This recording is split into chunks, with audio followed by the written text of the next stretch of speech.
จีรังย่อมผุพังตามกาลเวลาจะฝืนให้ยั่งยืนจนสิ้นโลกาอย่าได้หวังดังปรารถนาองค์พระพุทธาท่านตรัสสอนไว้เกิดแล้วคงไม่แคล้วต้องชราแก่อาคราวแก่สมปัญญาทั่วภารามีถมไปเจ็บทุกข์ย่อมเวียนวนมีพ้นใครๆสัตว์โลกล้วนรู้แน่แก่ใจเกิดแก่เจ็บตายหลีกไปไม่พ้นใครหลงคิดหลงติดอัตตาว่าใจแจ้งกมลแม้นใครปลงได้คงสุขล้นชีวิตมีมองมนเกิดมาเป็นคนสมบูรณ์ดับหายเพียงร่างกายไว้ชีวาแต่กุศลผลกรรมทำมาย่อมแปลงค่ากลายเป็นทุนส่งผลให้ทุกคนเวียนวนไม่สูญสุขและทุกข์เป็นไปตามทุนที่พวกคุณได้ก่อทำมา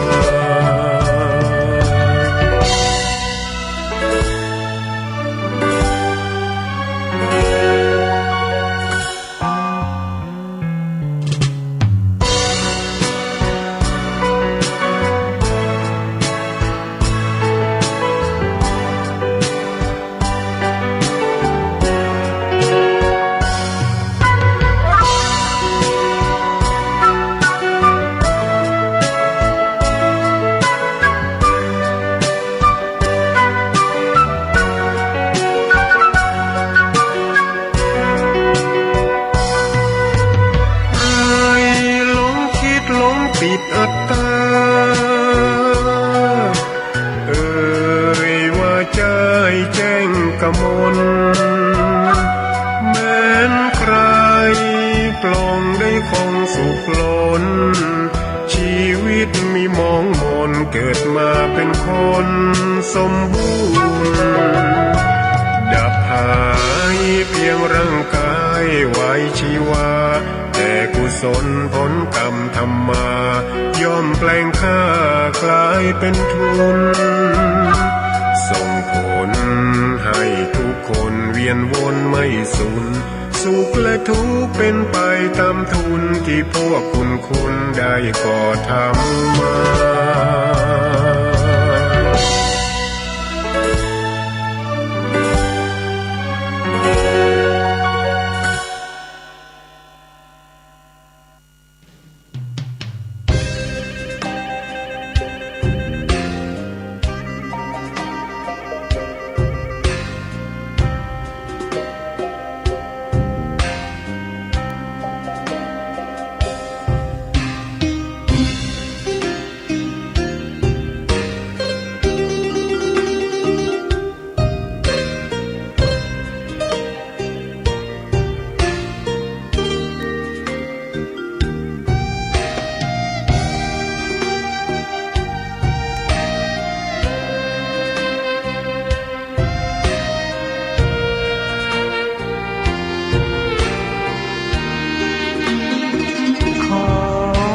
ตำนาน1,300 กว่าปีแม่จามเทวีสร้างพระเจดีย์ที่วัดดอยน้อยพร้อมเจดีย์โค้งอีกองค์เคียงคู่อยู่ดอยสลับก้อนหินใหญ่น้อยร้อยเรียงหน้าอัศจรรย์พระธาตุสีทองแงนมองฝูงพึ่งทำรัง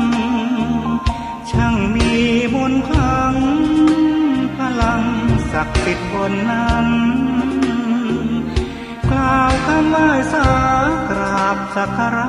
คนทุกคนฉันสัมผัสถึงสา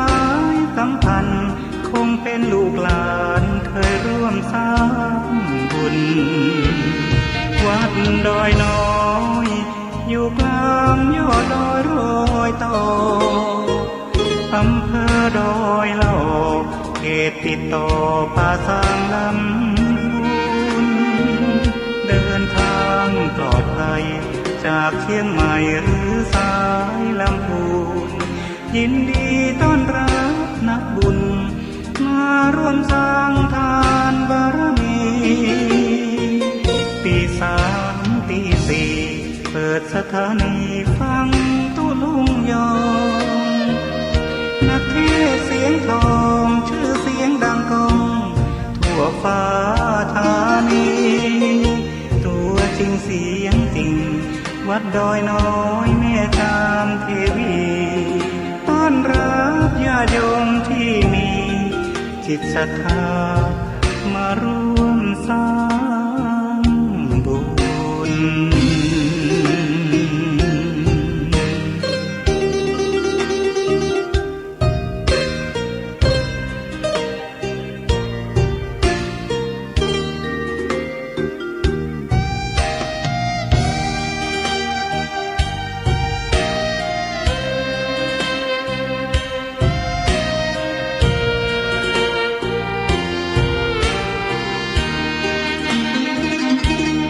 วัดดอยน้อยอยู่กลางยอดดอยโรยต่ออำเภอดอยเหล่าเขตติดต่อป่าสางลำพูนเดินทางปลอดภัยจากเชียงใหม่หรือสายลำพูนยินดีต้อนรับนักบุญมาร่วมสร้างทานบารมีตีสามตีสี่เปิดสถานีฟังตุลุงยองนักเทศเสียงทองชื่อเสียงดังก้องทั่วฟ้าธานีตัวจริงเสียงจริงวัดดอยน้อยแม่จามเทวีต้อนรับญาติโยมที่มีจิตศรัทธามาร่วมสร้างบุญ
อันทานศีลภาวนาอย่าเลยละอุตสาหะสืบสร้างทางสวรรค์นิสัยทรงคงนิพพานมินานคลันเกษมสันต์แสนสุขสิ้นทุกภัยวัดพระธาตุดอยน้อยพันปีรถดีเคนตะลุบลำใหญ่กวางชนเรื่องชื่อลือไกลกลองใหญ่สืบสารประเพณีตื่นเจ้าขึ้นมาก็ยิ้มแย้มแจ่มใสทุกโศกโลกภัยหายไปหมดสิ้นขอความนอบน้อมแด่พระรัตนตรัยอันมีพระพุทธพระธรรมพระสงฆ์เป็นสรณะที่พึ่งกราบแนบไต่ไหวสาถวายความเคารพมายังครูบาอาจารย์พระมหาเถรานุเถระ ตันเจ้าคณะพระสังฆาธิการพระภิกษุสามเณรเจ้าจุโตนจุองค์กุวัดวาอารามพร้อมตึงสำนักติภักสงฆ์โดยเจริญปอนมายังบรรดาปอออกไม่ออกศรัทธาสาธุชนนักศีลนักบุญคุณดีทั้งหลายบ่ว่าจะเป็นปอหลงแม่หลงปอลุงแม่ป่าตั้งปีป่าหน้าเอาอาศรัทธาตินจองห้องวัดเฒ่าแก่หนุ่มกำใจหญิงต่างหลายตีได้ตื่นจื้นขึ้นมาก็มาเปิดวิทยุฟังรายการสัพเพเหระปกิณกะขอนลุงไก่แจ้งรายการเสียงธรรมแสงทองซึ่งก็รับผิดชอบบริหารเวลาโดยตนตัวแห่งอาตมาภาพเก่ากับผมตุลุงนันชัยวัฒนาคเสโนแห่งวัดพระธาตุดอยน้อยตำบลดอยหล่ออำเภอดอยหล่อจังหวัดเชียงใหม่ ก็มาปบมาปะกันในยามค่ำคืนไก่แจ้งไก่ลุงไก่แจ้งเนาะในขณะที่เปิ้นก็กำลังลับไหลอยู่ในห้วงแห่งความนิทราบินอาหารตาพักผ่อนสายตาเนาะแต่ในขณะเดียวกันบางตันบางคุณที่ปล่อยแม่เขาตื่นมาแล้วมันก็นอนบัลลับเหมือนกับตุลุงตื่นมาแล้วก็มาทำหน้าที่ธรรมะคือหน้าที่มาจัดรายการมาเปิดนะเพลงบักเก่าแห่งความหลังเพลงดังในอดีตให้ศรัทธาได้ฟังย้อนยุคสมัยปล่อยแม่เขาปิ้นเบาปิ้นสาวเนาะก็มาฟังภาคบันเทิงก็เป็นเพลงเนาะเพลงย้อนยุคนะสมัยแต่ก่อนเก่าเมื่อถึงเวลาตี 3ตุลุงก็เปิดเพลงนำรายการแล้วก็มาเข้ารายการอู่จากะปอออกไม่ออกศรัทธาวันนี้ซึ่งเป็นวันศุกร์โดยเนอะศุกร์เอาเหล่าเสาร์เอาหน่วยเป็นวันศุกร์ที่10วันนี้แล้วเนาะของเดือนกุมภาพันธ์2566เข้ามานี่นะก่อนอื่นที่ตลุงจะได้เอ่ยไปตั้งสถานีวิทยุที่เปิ้นก็เกี่ยวสัญญาณสู่ท่านผู้ฟังถึงจองถึงบ้านหลายคืนด้วยกันเนาะตลุงจะนำไหวพระเพื่อความเป็นสิริเป็นมงคลกันเกินเนอกราบหนึ่งกราบสอง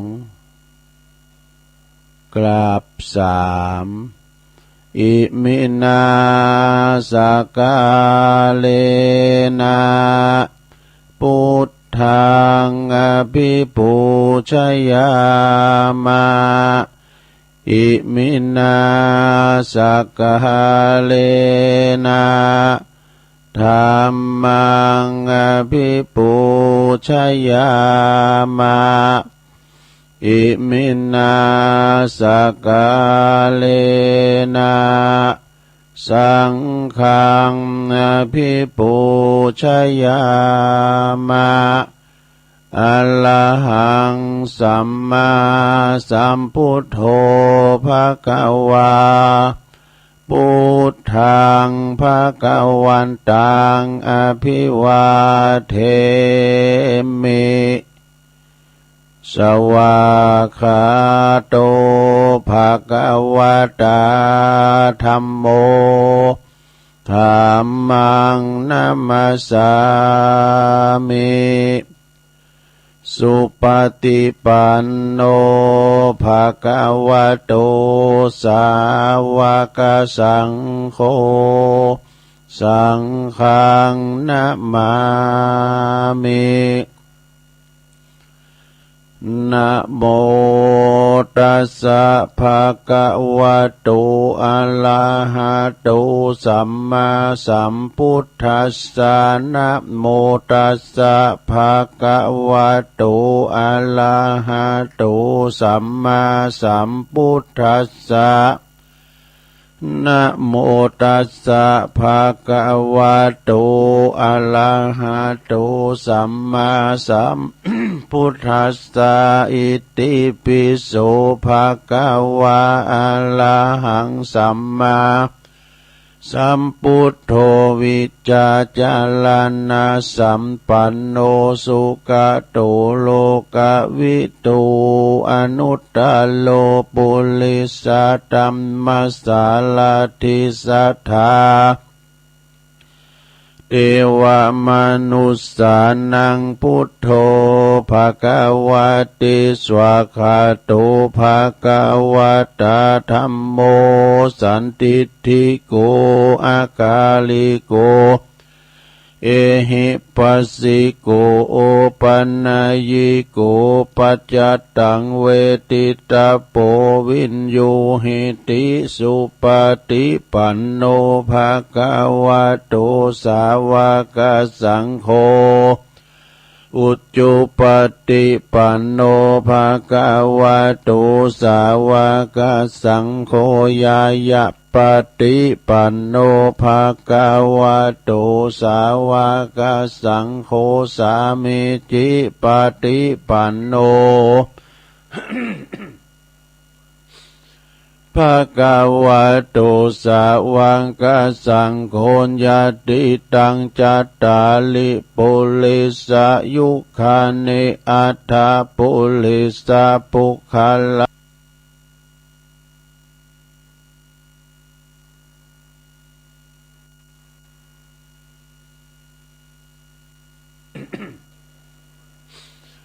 ภะคะวะโตสาวกสังโฆญาติตังจัตตาลิปุริสยุคานิอัฏฐปุริสปุคละนังนันทิวัตโนเอวังตวังวิจัยโยโหหิจัยยสุจัยยมังคะเลอัปปลาจิตตปันลังเกสีเสปตาวิโปคะเลอภิเสเกสัพพพุทธานังอากาปโตปโมทติสุนักตังสุมังกลังสุปปะตังสุโหติตังสุขโนสมุโหโตจะสุยิทังพลัมมาจาลิสุปัฏขินังกายกัมมังวาจากัมมังปัฏขินังปัฏขินังมโนกัมมังปณิทิเตปัฏขินาปัฏขินานิกาตวันนะลาพันตเถปัฏขิเนสัพพิติโยวิวัจจันตุสัพพะโลกวินาศตุมาเตภวัตวันตรายโยสุขิติกายุโกภวะอภิวาทนาสิลิสานิจังวุ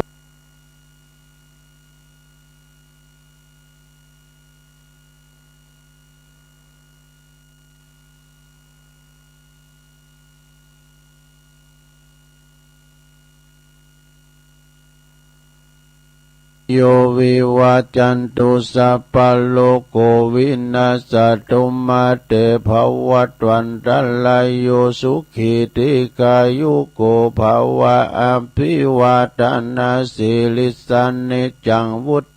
ครูบาอาจารย์ประสงค์องค์สามเณรเจ้าอยู่กับวัดกับวาเผยแผ่สัจธรรมสืบทอ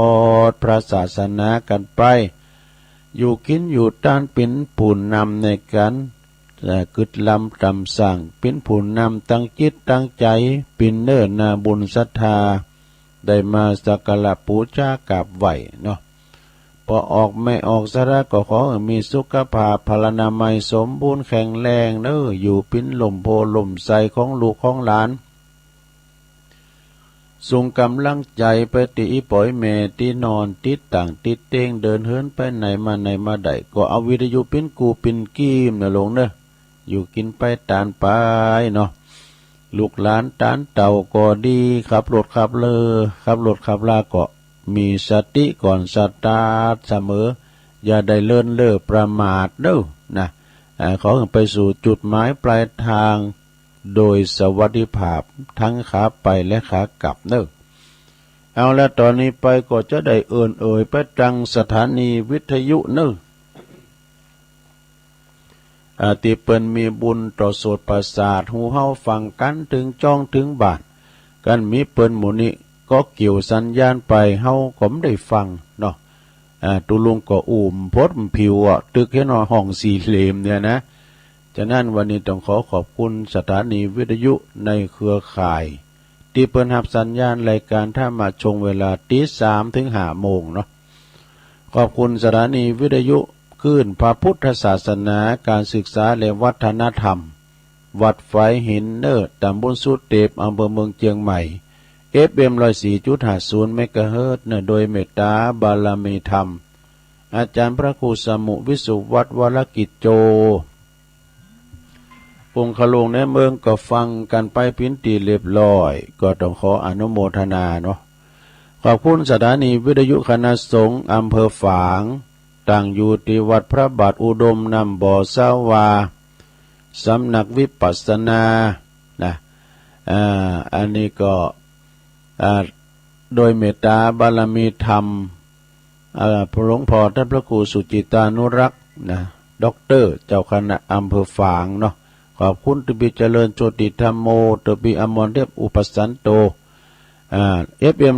100.25 เมกะเฮิรตซ์พี่น้องต่างเมืองฝางก็ฟังกันไป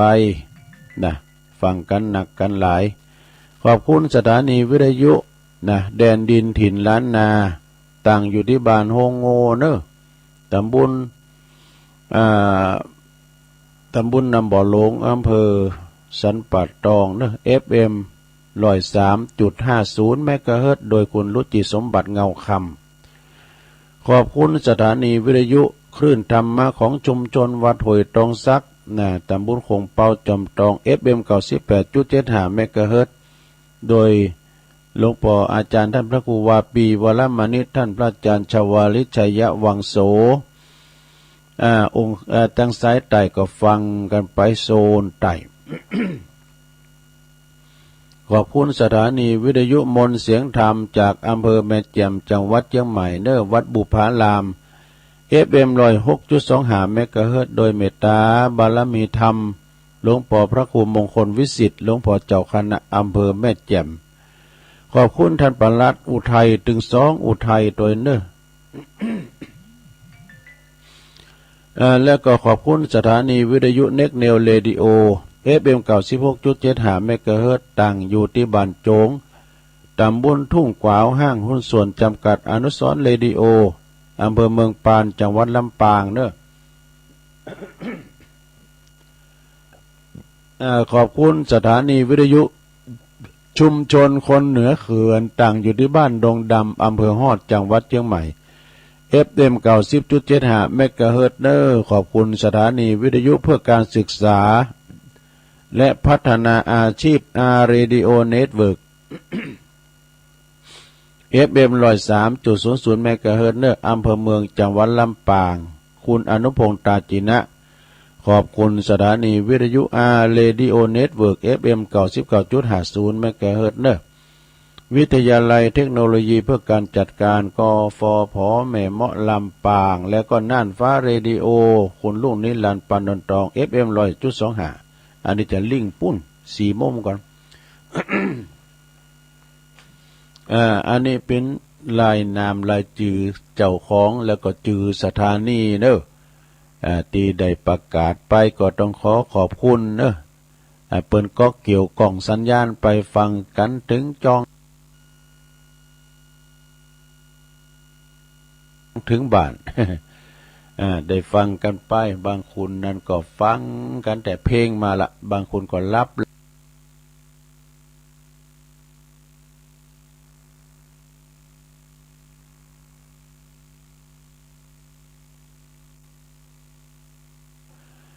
ที่ได้ประกาศไปก็ต้องขอบคุณเนอะเปิ้นก็เกี่ยวกล่องสัญญาณไปฟังกันถึงจองถึงบ้าน ได้ฟังกันไปบางคนนั้นก็ฟังกันแต่เพลงมาละบางคนก็รับอาชีพเหมือนกันสักอย่างเบ่งบารมีต่อกันดูคุณแรกเปิ้นก็บอกว่าข้าเนี่ยนะเสียวเว้ยทำงานกับเกี่ยวกับปิโตรเคมีเนาะปิโตรเคมีโหไปกล้าขายใช่น่ะใจเนี่ยเป็นเด็กปั๊ม คนที่สองก็คุยโมโอโอดว่าขาเนี่ยผมจะธรรมดาเนี่ยทำบ้านจัดสรรขายนะเนี่ยโอ้ถ้าท่านลำรวยเงินทองมากล้าบัดใจขายสารพระภูมิ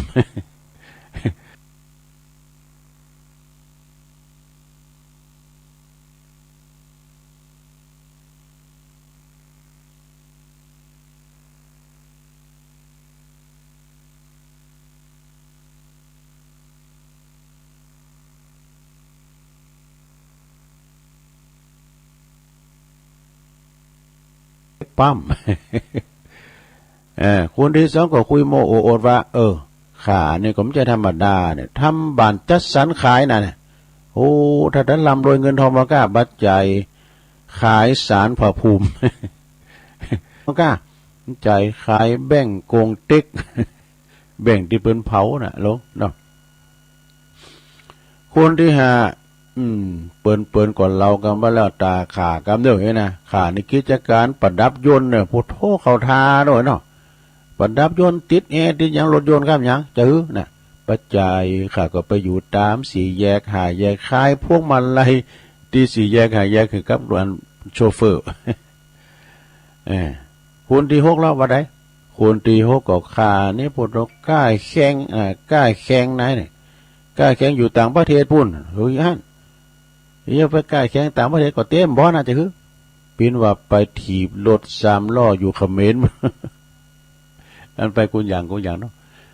คนที่7ก็คุยข่าว่าข่านี่กล้าทองนะเนี่ยโอ้กล้าทองคำอยู่เตียนห่างทองกะปินว่าขายทองหม่นทองหยิบทองหยอด ปินทองเหมือนกันเนาะคนที่8แล้วทำธุรกิจการบินโทอันนี้บินเหินบุญอากาศกะปินว่าขายจักแตนทอดตะกะแตนทอด คนที่เก่ามี10 คุณในโรงแรมคนที่2นี่คุยเบ่งว่าขานี่ขายเครื่องยุทธภัณฑ์ไหนนะพุทโธขายค่าอาวุธสงครามกะปินว่าขายหนังสติ๊ก คนสุดท้ายลงเนี่ยคนที่สุดท้ายคนที่10มันก็เบ่งว่าโอ้ขานี่นะขายจิวเวลรี่เป็นว่าทับทิมกรอบ ทับทิมกรอบคุณสุดท้ายขานี่รับราชการเด้อก็วินมอเตอร์ไซค์รับส่งครูไปกับโรงเรียน ไปส่งครูวินมอเตอร์ไซค์รับราชการต่างคุณก็ต่างหัวเราะใส่กันวะเนี่ยแล้วก็ทุกคนก็ภูมิอกภูมิใจที่มีอาชีพอย่างสุจริตมั่นคงนี่จบสดาญาโยมอันนี้ก็ขอทาเป็นกำมลกำงานเนาะสดาเนาะแก่คิดแก่งาอันแก่งอมกันไปขอบคุณแม่ต่อมค่ำจากป่าซางน้อย ป่าซางหน่อยสูงเขาประกวดขอบคุณหลายๆนะเอาละตอนนี้ไปสดาญาติโยมทั้งหลายเอาขอคิดเรื่องความเลินเล่อแปลว่าความประมาทขาดสติวันนั้นอาจารย์พระครูอภิวัตรเพิ่นก็ว่าไปกรรมนะเป็นว่าความประมาทนี่หลายอย่างประมาทคือความเลินเล่อคือความหลายอย่างนะมีสติเรื่องสติความระลึกได้สัมปชัญญะก็คือความหูอกหูใจหูตูตลอดเวลานะขณะที่ทำที่พูดที่คิดอันนี้ไปทำแบบในของวชิรเมธี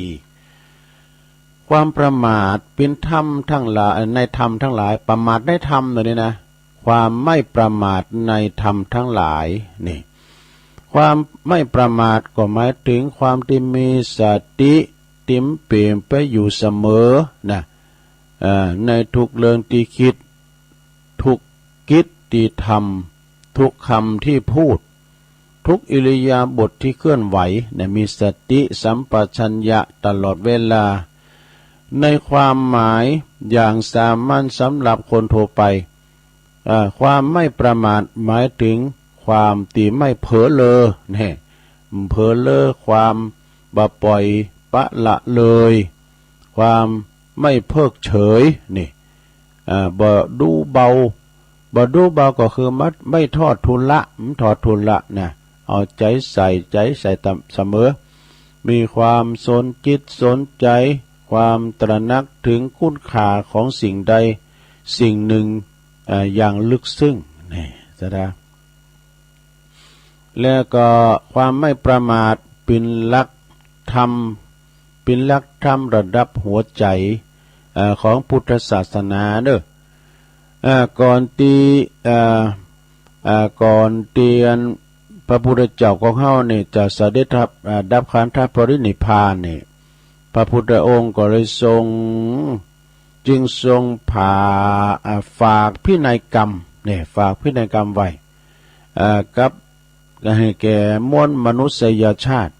โดยตรัสเป็นปัจฉิมโอวาทว่าจะได้แปลว่าดูก่อนภิกษุทั้งหลายบัดนี้เฮาขอเตือนเธอทั้งหลายว่าสังขารทั้งหลายเนี่ยมีความเสื่อมไปเป็นธรรมดาดังนั้นพวกเธอทั้งหลายจงยังประโยชน์ที่จะมุ่งหมายให้สำเร็จด้วยความไม่ประมาทเถิดเนี่ยเปิ้นบ่ประมาทซะนะประมาทถึงบ่ได้เพราะฉะนั้นอย่าชมทั้งหลายความไม่ประมาทในธรรมจึงหมายถึงความสนใจใฝ่ธรรมอยู่เสมอนะอย่างไม่ลงเขาตั้งอกตั้งใจฟังธรรมเนี่ยนะเพราะว่าธรรมที่เปิ้นเทศในวัดก็ดีเพราะว่าธรรมที่เปิ้นเทศเฮินศพเฮินปล่อยก็ดีเพราะว่าจะเปิ้นจะเทศออกทั้งคืนก็ดีสนจิตสนใจนะสะไม่ประมาทในธรรม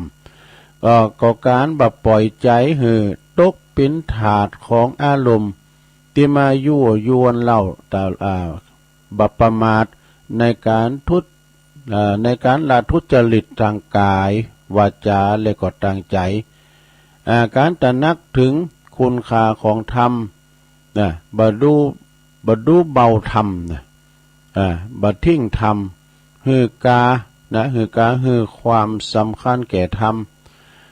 น้อมนำธรรมมาเป็นหลักในการดำรงชีวิตชนิดถือเอาธรรมเป็นธงชัยนะเอาธรรมเป็นธงชัยเป็นตีมันตีจังตีมันตีไม้ตีมองของชีวิตนี่จบซะละววัชิระเมธีเปิ้นบันทึกไว้อันนี้เป็นคติธรรมความไม่ประมาทนะความไม่เลินเล่อไม่ประมาทไม่เผลอเลอนะเอาใจใส่บัดตอทุละก็จบลงไปซะละตอนนี้ไปก็จะเอาอันนี้มาว่าทำกรรมหนึ่งเกินซะละญาติโยมวันนี้มีธรรมตัวนะมันมีแต่ธรรมพรุ่งนี้ก็จะหาธรรมยังตุจะหาธรรมแฮปปี้เบิร์ธเดย์มาเตดให้หลวงพ่อมานิดนี่นะย้ำได้คุณคว้าเอาอันนี้มาว่าให้ก่อนอันนี้เรียกว่าเป็นธรรมแห่งอย่างหนึ่งเด้อศรัทธานะพระภิกษุบุตรของกษัตริย์วัชีนะเปิ้นพิจะได้ลองฟังว่าเป็นชาดกเนี่ยศรัทธาเด้อคือมีเรื่องมาว่ามีพระภิกษุบุตรของกษัตริย์วัชีองค์หนึ่งตุนหนึ่งนะอยู่ในป่าแห่งหนึ่งเนอะอยู่ประพฤติวัดปฏิบัติธรรมอยู่ในป่าป้วนไก่ๆกับเมืองเวสาลีในคราวนั้นนะในเมืองเวสาลีนั่นน่ะ เปิ้นก็ฟังหมดอึกขลึกอึกคือโคมเด้อเปิ้นว่าเปิ้นจัดการจัดงานมีมหรสพอยู่ตลอดราตรีฟังดนตรีก็เล่าอกเล่าใจฟังอีเก้ฟังเสียงกลองตุ่มต่ำไม่ได้เนาะเป็นสมัยมันเดียวนะฟังกับบทมนต์งานสันเล่ากันแต่ตลอดราตรีเครื่องเสียงเปิ้นก็ดังเลยนะเนาะมีเพียวมหรสพหลายอย่างที่เมืองเวสาลีเปิ้นจะร้องจะร้องวันชาติเปิ้นได้ประมาณนั้นนะปรากฏว่าพระภิกษุรูปนี่นะได้ฟังเสียงละนาดดนตรีดุริยะดนตรีมีกล่องมีกองมีการดีดสีตีเป่าอยู่ในเมืองเวสาลีก็คร่ำครวญถึงตัวเองคร่ำครวญขึ้นตัวเองว่าเฮานี่อยู่ในป่าผู้เดียวเหมือนดุจกับท่อนไม้ท่อนฟืน ที่เขาทิ้งไว้ในป่าเนี่ยโอ้มันหนาคุณสัก2 นิ้วเขาเนี่ยมนก็อยู่ปุ่นทึดในเฮาเนี่ยปุรสุกเศร้าเงามองอยู่นี่คนเดียวก็จัดขับไปแอวเดือไอ้น่ะมันมีความใฝ่ในการเที่ยวไปแอวดูดนตรีละนาดวัดกลองก็มาเกิดถึงโตกะว่าโอ้เฮานี่ใจชีวิตอย่างน่ะมาปีกวิเวกอยู่เนี่ยเปิ้นแอวการแนวงานมันมีใจใครไปของานนี่เนาะสะทาตัวเจ้าตัวนี้น่ะไผเนาะจะเลี้ยวลายต่อเฮาในเวลานี้น่ะเฮานี่มาโศกเศร้าเงามองอยู่มันเนี่ยอยู่คนเดียวในโลกเนี่ยนะเปิ้นนิมนต์กันถึดๆนี่นะในขณะนั้นก็ปรากฏว่ามีเทวดาองค์หนึ่งว่ากล่าวขึ้นว่าท่านอยู่ในป่าผู้เดียวเหมือนกับทอนไม้ทอนฟืนที่เขาทิ้งไว้แต่ผู้ที่ฮักไข่ท่านมากนะแต่ผู้ที่ฮักแต่ผู้มีฮักไข่ท่านมากอยากจะหันตันเหมือนโผกสัตว์นรกดูเปิ้นเปรียบนะเทวดาเปรียบนะอยากไปสวรรค์หรือว่าจะไปมรณหกน่ะเจ้าขึ้นมาพาภิกษุตนนี้ตุเจ้าตนนี้ก็นำเอากรรมของเทวดาที่มาบอกนะไปกราบทูลพระพุทธเจ้าพระพุทธเจ้าก็เลยทรงแสดงธรรมให้ฟังว่าตัวท่านไหนเนาะพระภิกษุน่ะการโบสถ์ซึ่งเป็นของยินดีได้อยากก็เป็นทุกอย่างหนึ่งนะเนี่ยเอาประพฤติบัติปฏิบัติธรรมก็เป็นทุกอย่างหนึ่งแต่มันสุขใจแล้วก็การครองเรือนก็ยิ่งเป็นทุกข์แห่งอย่างหนึ่งเนี่ยสุขจอมปลอมแต่มันทุกข์ตั้งในการอยู่รวมกับคุณโตเสมอกับเป็นทุกข์อีกอย่างหนึ่งเนี่ยการปล่อยหืดทุกข์ติดตามก็เป็นทุกข์อย่างหนึ่งการเดินทางไกลก็เป็นทุกข์ทั้งอย่างหนึ่งเนี่ยเพราะว่าเนี่ยก็เป็นทุกข์ทางนั้นเขาจะสุขที่ไหนก็สุขที่จิตติดใจพอจบเนื้อคำธรรมนี่ลงไปแล้วพระภิกษุนั้นน่ะตัวนั้นนะปรากฏว่าได้สำเร็จเป็นพระอรหันต์นี่จบลงไปซะแล้วเรื่องนี้เป็นจริงหันว่าเมื่อพระได้หันหรือว่าได้ยินซึ่งมหรสพย่อมทุรนทุราย อยากหู้อยากหันอยากฟังดังนี้จบซะแล้วก่อนนะกันอันนั้นมันตัวหนุ่มตัวน้อยด้วยมันก็ไข่แอวไข่แหวงว่าเนี่ยสิ่งรอหน้ารอตารอใจรูปสิ่งกินรสนะตั้งรูปนะตั้งนอกตั้งปางมันหนักซะท่าเยอะนะแล้วออนมาเดือนเนี่ยเราถามว่าเราไข่โบเดิมมันไข่โบมันกลุ่มหนาอย่างเดียวเดี๋ยวนี้ซ้ำสุขสบายเนาะก่อนนี้ไปแอวละนัดบัดกล่องโดนตรงโดนตีเมื่อเดี๋ยวนี้เมียมันอยู่ในมือถือกันหมดแล้วลงไข่หันอย่างเนี่ยไข่หันอย่างมันมีใน YouTube พันหมดว่ะมันเลยมีหันหมดอ่ะอย่างนั้นเขาเคยฟังธรรมไหมเนาะเคยฟังน้ำฟังธรรมแต่เนอะน่ะ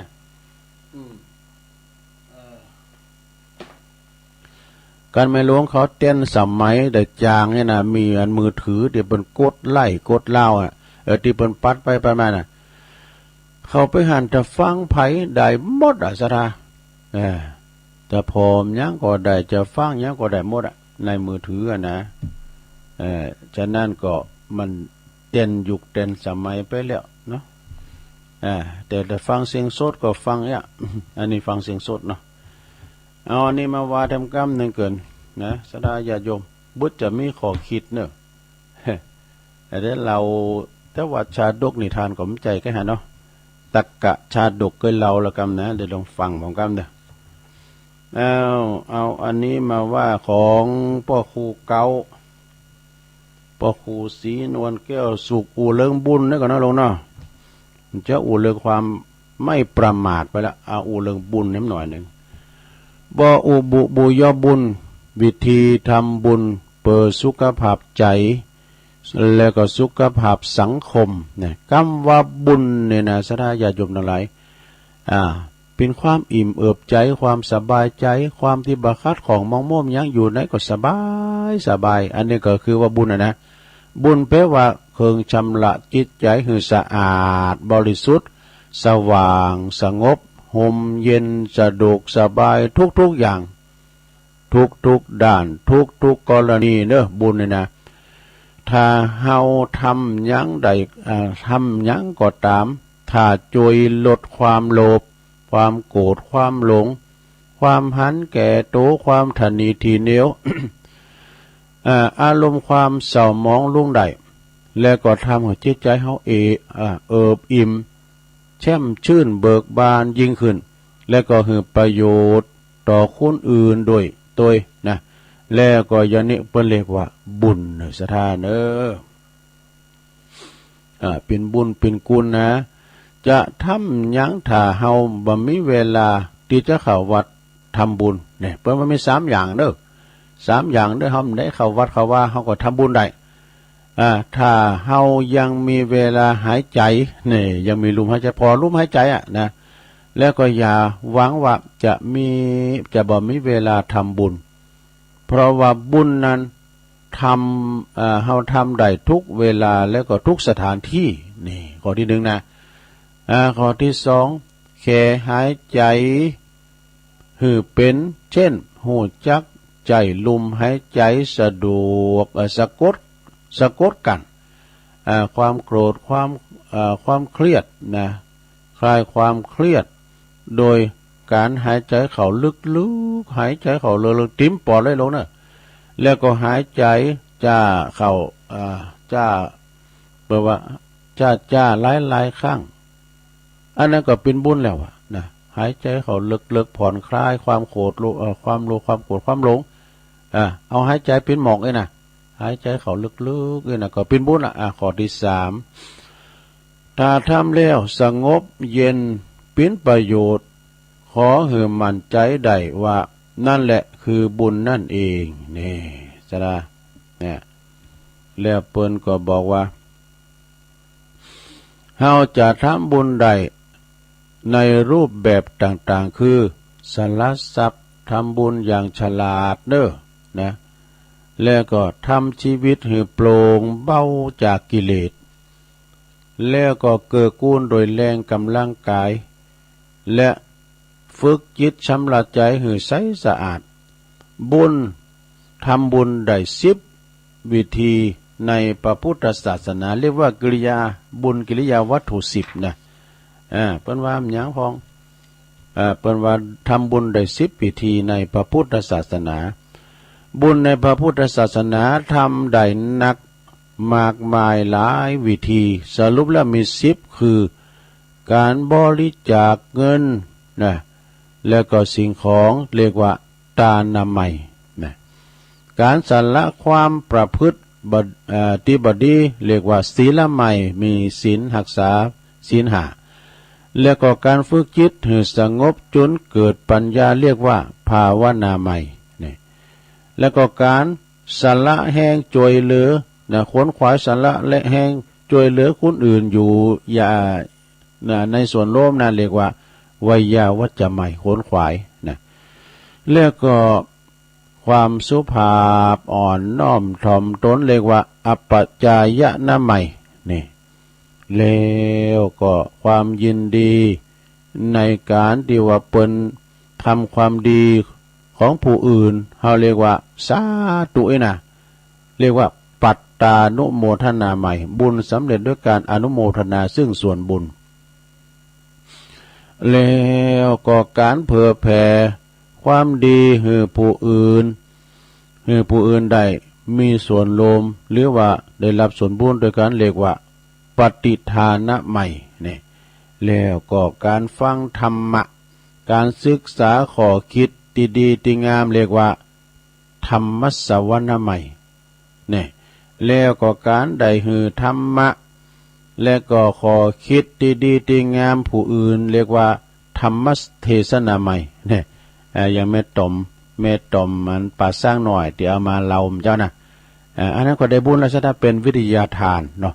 โดยเอาตัวลุงในพินสือ เอามาเล่าสู่จู้กันฟังนี่นะแล้วก็การนึกคิดในทางถูกต้องดีงามเรียกว่าทิฏฐุจุกรรมเนี่ยจบลงไปซะได้อุเรืองบุญนะในปอคูเก่านะ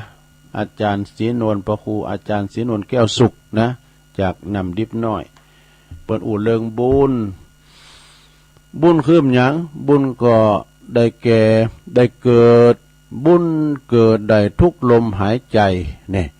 ทำดีทำใจให้ผ่องใสทุกขณะเป็นบุญหายใจเข้าก็เป็นบุญหายใจออกก็เป็นบุญเนี่ยเฮาหายใจออกหายใจเข้าก็เป็นบุญ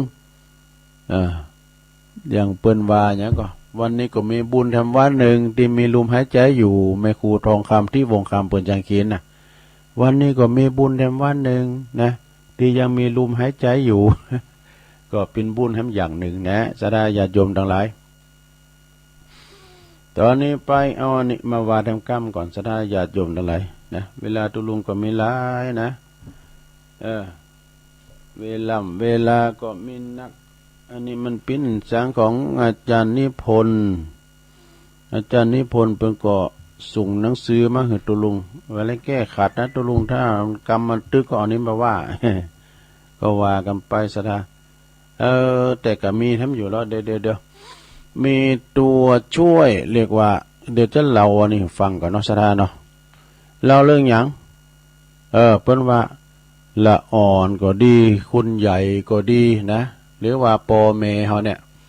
เปิ้นได้ทำคุณประโยชน์ให้เฮาเวลาเฮาตัวน้อยเนาะอย่างแบเบาะเปิ้นก็ใจใส่ดูแลเวลาเปิ้นเฒ่าแก่แลล่ายมาแล้วเนาะติดต่างที่เฮาก็พอเปิ้นเรียกว่าเปิ้นสบายเจ็บไข้ได้พยาก็พอเปิ้นระวังละอ่อนกับคุณใหญ่ละอ่อนคืออาน้อย อาน้อยก็คือคุณใหญ่คุณน้อยอยู่แล้วก็จะโหลดเราถึงอันนี้กะตะกะบัณฑิตก็บางพองก็ได้ฟังมาแล้วบางพองก็ไม่ได้ฟังฟังซ้ำแถมเกิดภูมิปัญญาขึ้นมาแถมเนาะลืมไม่ว่าปัดฝุ่นตะกะบัณฑิตในมนต์นะลองฟังก่อนนะลงเด้อเป็นคติธรรมเหมือนกันเด้อศรัทธาเด้อก็จะลองให้ศรัทธาได้ฟังกันเนาะเรื่องคติธรรม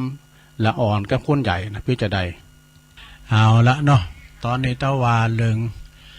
องละอ่อนกับคนใหญ่ก่อนเรื่องปอแม่กับลูกนี่มันเป็นจะได้ยามเมื่อเฮาเป็นละอ่อนเด็ก1 ขวบนี่นะสุมาในลงเด้อจะขี่จะเยียวใส่กางเกงปอแม่หืออภัยลูกได้ตลอดเด้อแต่ว่าเลยว่าคนที่มันแก่มาแล้วอายุ80ขี่และเยียวใส่กางเกงเอาล่ะกับถูกลูกของตัวเองตำนี้แล้วก็ดุด่าว่าเก่าดู เนี่ยแล้วก็เด็กละอ่อนอายุมกโขบนี่นะ พ่อแม่จัดเต็มมีพ่อแม่จัดเต็มอาหารไว้ให้กินอย่าทั้ง3 ขาบอาหารอย่างดีโดยบ่ต้องกังวลอย่างเด้อเนี่ยแต่พอว่าคุณอายุ80 ปีพ่อแม่เฒ่าแก่แลหมอนมาแล้วกลับกังวลว่าจะมีลูกคนไหนจะเลี้ยงดูพ่อแม่พองจ้าเนี่ยระแวงละสงสัยแล้วนะพ่อแม่นี่ลูกต่าง6ต่าง7เลี้ยงได้แต่ลูกต่าง7ต่าง6ต่าง7เลี้ยงป2คนพ่อแม่2คนบ่ใครได้นะเนี่ยสดาญาติโยมเนาะมันกลับปิ่นกันนะละอ่อนเจริญเติบโตขึ้นอย่างใดคุณแก่ก็สุโทรมแล้วก็เสริมสภาพไปตามนั้นก็เราคิดพอล้อสมัยเป็นหนุ่มๆมันน่ะปตแบกไม่ขามมอนดอยในเป็นทุกขีมอนบ่ไหนไปเสาะแบกโลพิกาไปเอาหนอก้าปตบาปด่านหาบโลหาบหนอกันนะเนาะสมัยแต่ก่อนน่ะแล้วเราอ่อนประเดี๋ยวนี้มันจะไปตักน้ำมาย้ำจาง1 เข่าไม่ย้ำจางเด้อแล้วก็ตันบ้าใดลงลืมนะเปิ้นบ้าใดลงลืมนะแค่เพียงทันกลับไปสู่สภาพทารกอีกครั้งหนึ่งมันมีแต่ในลงนะมันมีแต่นะคุณเท่าเขาให้นะซะนะเอากายปิ้นอันน้อยปิ้นละอ่อนน้ำก้ำก็มีนะเนาะเป็นเรียกว่าสมองเนาะสมองเสริมไปกินกับวัมได้กินเพิ่นอาบน้ำแล้วก็วัมได้อาบไปน่ะเป็นอ้ำใส่มือไปกำเป็นอันน้อยเป็นละอ่อนไปกำเนี่ย ลินละก๊อกละโกกนะก่อนนะคุณทำก่อนว่าน้ำเจ้มเดียวนะลงเนอะอย่างอันปอหลงตัวลุงเนี่ยนะปอหลงเป็นเรียกว่าปอหลงเนาะถ้าว่าเป็นคุณเมืองว่าปออุ้ยนะแต่เป็นไทยว่าตาอันนี้เป็นปอหลงตัวลุงเป็นปอของอีปอนะปนอายุเก่าสิบปลายกันนะเท่าเป็นละอ่อนตามก้มวันคำตามก้มเลยนะเอาไปก่อเก่งพอก้มไปวาบใส่สุดตัวลุงไปไก่ในพี่อันนี้แม่บอกนะไปก้มตังเนี่ยเป็นแผลอยู่นะเอาก้มตังตัวลุงหายไว้เอาไว้บ่หากว่าท่านลืมเรื่องราวในอดีตลืมว่าเพิ่งได้กินข้าวลืมว่าจะอุ่มยังเนี่ยก็ขอให้คุณจงอดทนเนอะเนี่ยลูกอดทนนะลูกเนอะลูกอดทนนะคือการดูแลเอาใจใส่พ่อแม่ตีเตียวดุมเพราะว่าอันนี้แหละคือมันเป็นวัฏจักรการเว้นกลับมาการเว้นกลับของชีวิตอีกครั้งหนึ่งเนี่ยระยะนี่ก็คือความยุติธรรมของเบื้องบนที่จะให้โอกาสลูกๆเนอะคือโอกาสลูกๆได้มีโอกาสทดแทนพระคุณของพ่อแม่เนี่ยคุณควรดีใจลูกควรดีใจเหมือนที่พ่อแม่ดีใจที่ได้เลี้ยงลูกมาเนี่ยลูกๆตั้งหลายนะร้อยปันความดีความกตัญญูมีมาเป็นอันดับแรกเนอะจงดูแลพ่อแม่พระในบ้านให้ดีเพราะเฮาก็แก่มาถึงวันสักวันหนึ่งเฮาก็จะแก่อย่างพ่ออย่างแม่นั่นแล้วเนาะอันนี้เป็นข้อคิดดีๆหน่อยสดาญาติโยมทั้งหลายเปิ้นว่าโอกาสดีแล้วที่เฮาจะได้ทดแทนนะทดแทนหยังทดแทนบุญคุณพ่อแม่เปิ้นเล่งดูเฮามาเตเมื่อละอ่อนแต่เตเมื่ออันหอยตีนเต่าจอนเนาะหอยตีนเต่าจอนนี่นะเฮาตะกี้ทางยศทางแสตักปอตักแม่เปิ้นเคยเดือดเคยดุด่าเนาะเวลาพ่อแม่เนี่ยเปิ้นเฒ่าแก่แลหมอนมาเนาะเปิ้นหู้คิงกายนะก็เอกซักผ้ายีสีผ้าเยียวลูกปุกนอนนะลูกปุกนอนพอก้อยเปิ้นซักผ้าซักโคเอาผ้าไปเจ็ดโตอาบน้ำปอนเข่าเปิ้นน่ะเนี่ยกตัญญูนะสะท่าเนอะถ้าว่าลูกคนใดดูแลพ่อแม่เทวบุตรเทวดาโตเก่าพระเจ้าคินเฮาไอ้น่ะจนแต่ว่าเปิ้นเสี่ยงบุญไปโอ้ลูกคนนั้นนี่จะจักการกรุงลุงเริงจะเจริญก้าวหน้าตกน้ำบ่ไหลทกไฟบ่ไหม้เด้อเพิ่นว่าน่ะในธรรมเพิ่นก็ถึงว่าเด้อความกตัญญูนี่นะมันมีอันแต่แล้วเดี๋ยวตุลุงจะเล่านิทานเรื่องความอักตัญญูนี่ความอักตัญญูในปิ้นอย่างไรก็ลองฟังอันนี้มาในชาดกเนอะสถามาในธรรมนะเอาเรื่องตักกะบัณฑิตได้ก่อนเนาะเอาตักกะบัณฑิตก่อนต้องเปลี่ยนแว่นตาเอาเบอร์300ใส่ลงตัวหนังสือมันน้อยตักกะบัณฑิตอันนี้ความอักตัญญูนะก็คือมีความกตัญญูอาทิเตกาเลกิละดังได้ยินมาในการหลวงแล้วมานานเนอะยังมีแม่ยิงคนหนึ่งมีชื่อว่านางมีชื่อว่าทุตถกุมารีเปิ้นอยู่ในเมืองปาลาณสีเป็นแม่ยิงที่ปากกาด่าขาทาสยิงใจตึงวันโดยกรรมหยาบจ้านะทาสทั้งหลายก็มีความเกลียดช่างนางเป็นอย่างมากนะเพราะว่านางนี้ดุด่าว่าปิ้นสุมาหน่อยปิ้นหมูปิ้นหมาปิ้นไอ้ควายนะเปิ้นด่าโมดว่ะนะแม่หญิงคนนี้เปิ้นปากจัดปากกาด่ามดด่าคุณเฒ่าคุณแก่ด่ามดเล่งหน้าเด้อเอกาทิวสังยังมีอยู่หันวันหนึ่งเด้อนางกุมารีในก่อปาคาทัดบริวารเนี่ยนะหอมล้อมไปเพราะว่านางใครไปอาบน้ำลิ่นน้ำที่ลำเมืองไปอาบน้ำที่ลำธารนี่กะทาสตั้งหลายก็ไปตัวนะปล่อยแล้วก็ทาสตั้งหลายก็ปล่อยหืนนางลิ่นน้ำเยอะนะโอ้ปรากฏว่าน้ำในลำธารมันเจียวมันไหลแห้งเนาะนางก็ลอยไปตามกระแสแห่งแม่น้ำคงคาว่ะช่วยน้อย อยจ้อยน้อยทาทั้งหลายก็ได้ยินหมดแต่ไม่ได้ยินก็หมู่เนาะเขาจ้างมันนี่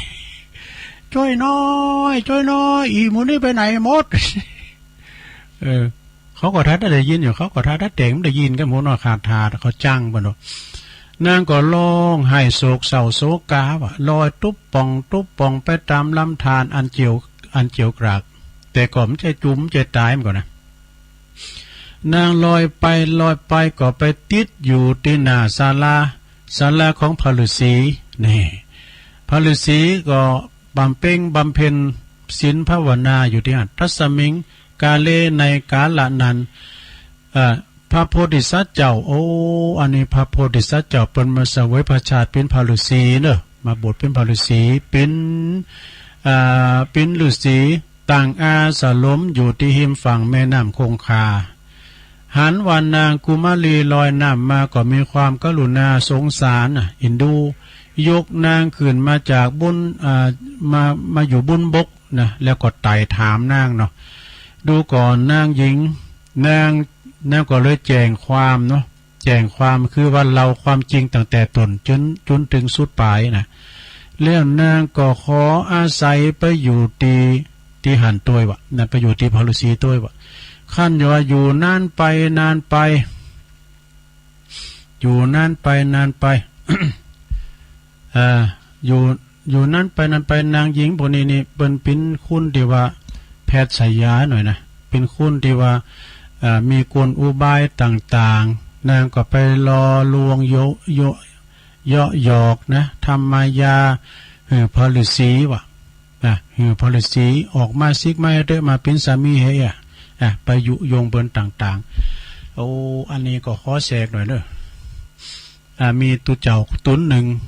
ตัวปีเปิ้นก่อมป้อเกมก็แล้วในธรรมเบว่าไปเฮนปุ่นไปเฮนตีสำนักทิสาปาโมกตะกศิลาปุ่นนะเป็นสำนักดังตัวปีตุนนี่ก็ไปไปเห็นเฉพาะอันตนเนาะไปเห็นเรื่องเล่เหลี่ยมม่านยาแม่ยิงจะมาขี่ร้อยเหลี่ยมเกวียนจะหู้มดได้4 ปีเห็นจบมาแล้วเอาเด้อคราวนี้มันจะมาลายได้ปล่อยมันมาดูเขาถ้าแก่ได้มดไอ้ละตัวปีนี่ก็ยิงพยองเนี่ยเนาะทานงโตเนี่ยเดียวลัดดอยลอยหวยมาถึงกลางตุงกลางหน้ากะเพื่อปีกไปวัดตัวเก่าเนาะไปป้าไม่ยิงคุณหนึ่งวะไม่ยิงคุณนางก็ถามว่าตุ๊ปี้ไปไหนมาเจ้าไปเฮนั่นนะไปเฮหนังสือน่ะจบมาแล้วเดี๋ยวนี้4 ปีเนี่ยเจ้าไปเฮน่ะอย่างเจ้าโอ้ก็ไปเฮเล่ไม่ยิงนะกายเนี่ยมาเด้อคราวนี้มันจะมาลายใดก็มาเด้อหูหมดไอ้ดอกหูพดเพิ่งงอนหมดไม่ยิงคนนั้นก็ขึ้นว่าโอ้แน่ใจครับตุ๊ปี้ลองกันสักตั้งบ่ใครลองพอตุ๊ปี้ที่เป็นจบมาใหม่จบปริญญามาเนี่ยเนาะลองก็เอาอย่างได้เอามามาตัวเจ้านะนึกว่าพระเจ้าอู่นะเจ้าวายอะไรเนาะไม่ยิงคนนั้นก็ลุยแล้วก็ไปกับวันแอลกะว้าวจ้อยได้จนชัดตุดผ่าเลื้องตุดปีออกะปวดโหปล่อยพระยานะออกตัวเจ้ามันจางยี่ห้อเนาะปล่อยโอ้ปล่อยเพิ่นมาหันใจนะปล่อยเอาแล้ว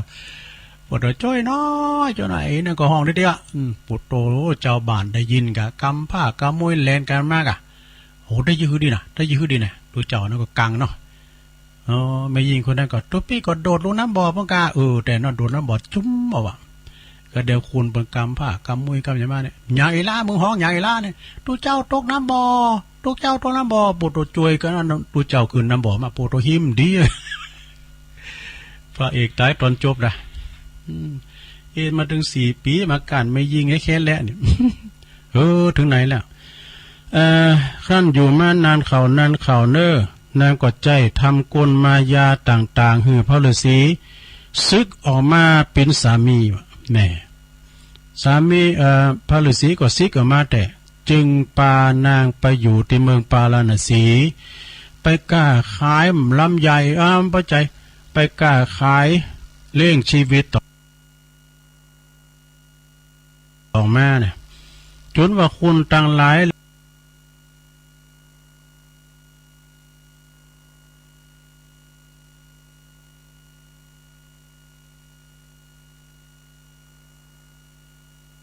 ส ามีพระฤาษีก็ซิกออกมาแต่จึงปานางไปอยู่ที่เมืองปาราณสีไปกล้าขายลำใหญ่ปัจจัยไปกล้าขายเลี้ยงชีวิตต่อมาเนี่ยจนว่าคุณต่างหลายรู้เลยเมืองปาราณสีนี่ไผจะรวยหรือเปิ้นแฮ่เอกะเนาะโอ้บ้านตักกะสิตักกะบัณฑิตนี่เพิ่นคุณลำรวยด้วยเฮินแดงปุ่งลึงเอกะโจรก็ปาโพกไปป่นนายโจรก็คุณเอาข้าวของสัมปติไปหมดไปบอกว่ายับนางผู้เป็นภรรยาของตักกะบัณฑิตนะคือนางทุตะมาเป็นภรรยาตัวเด้อเอาไปเป็นภรรยาโจรนี่แล้วครั้นนางทุตะนางอันนี่นะเมเก่าของอันตักกะบัณฑิตนะไปเป็นเมโจรแล้วก็คิดถึงสามีเก่านะผู้เป็นสามีเก่าก็เลยส่งไลน์มาเพราะมันมีไลน์เลยเนาะส่งจดหมายกันเนาะก็เลยส่งหนังสือหลับมาหือสามีว่านางเนี่ยได้รับตุกยาขนาดอยู่กับเป็นเมโจรน่ะขอหือสามีเก่า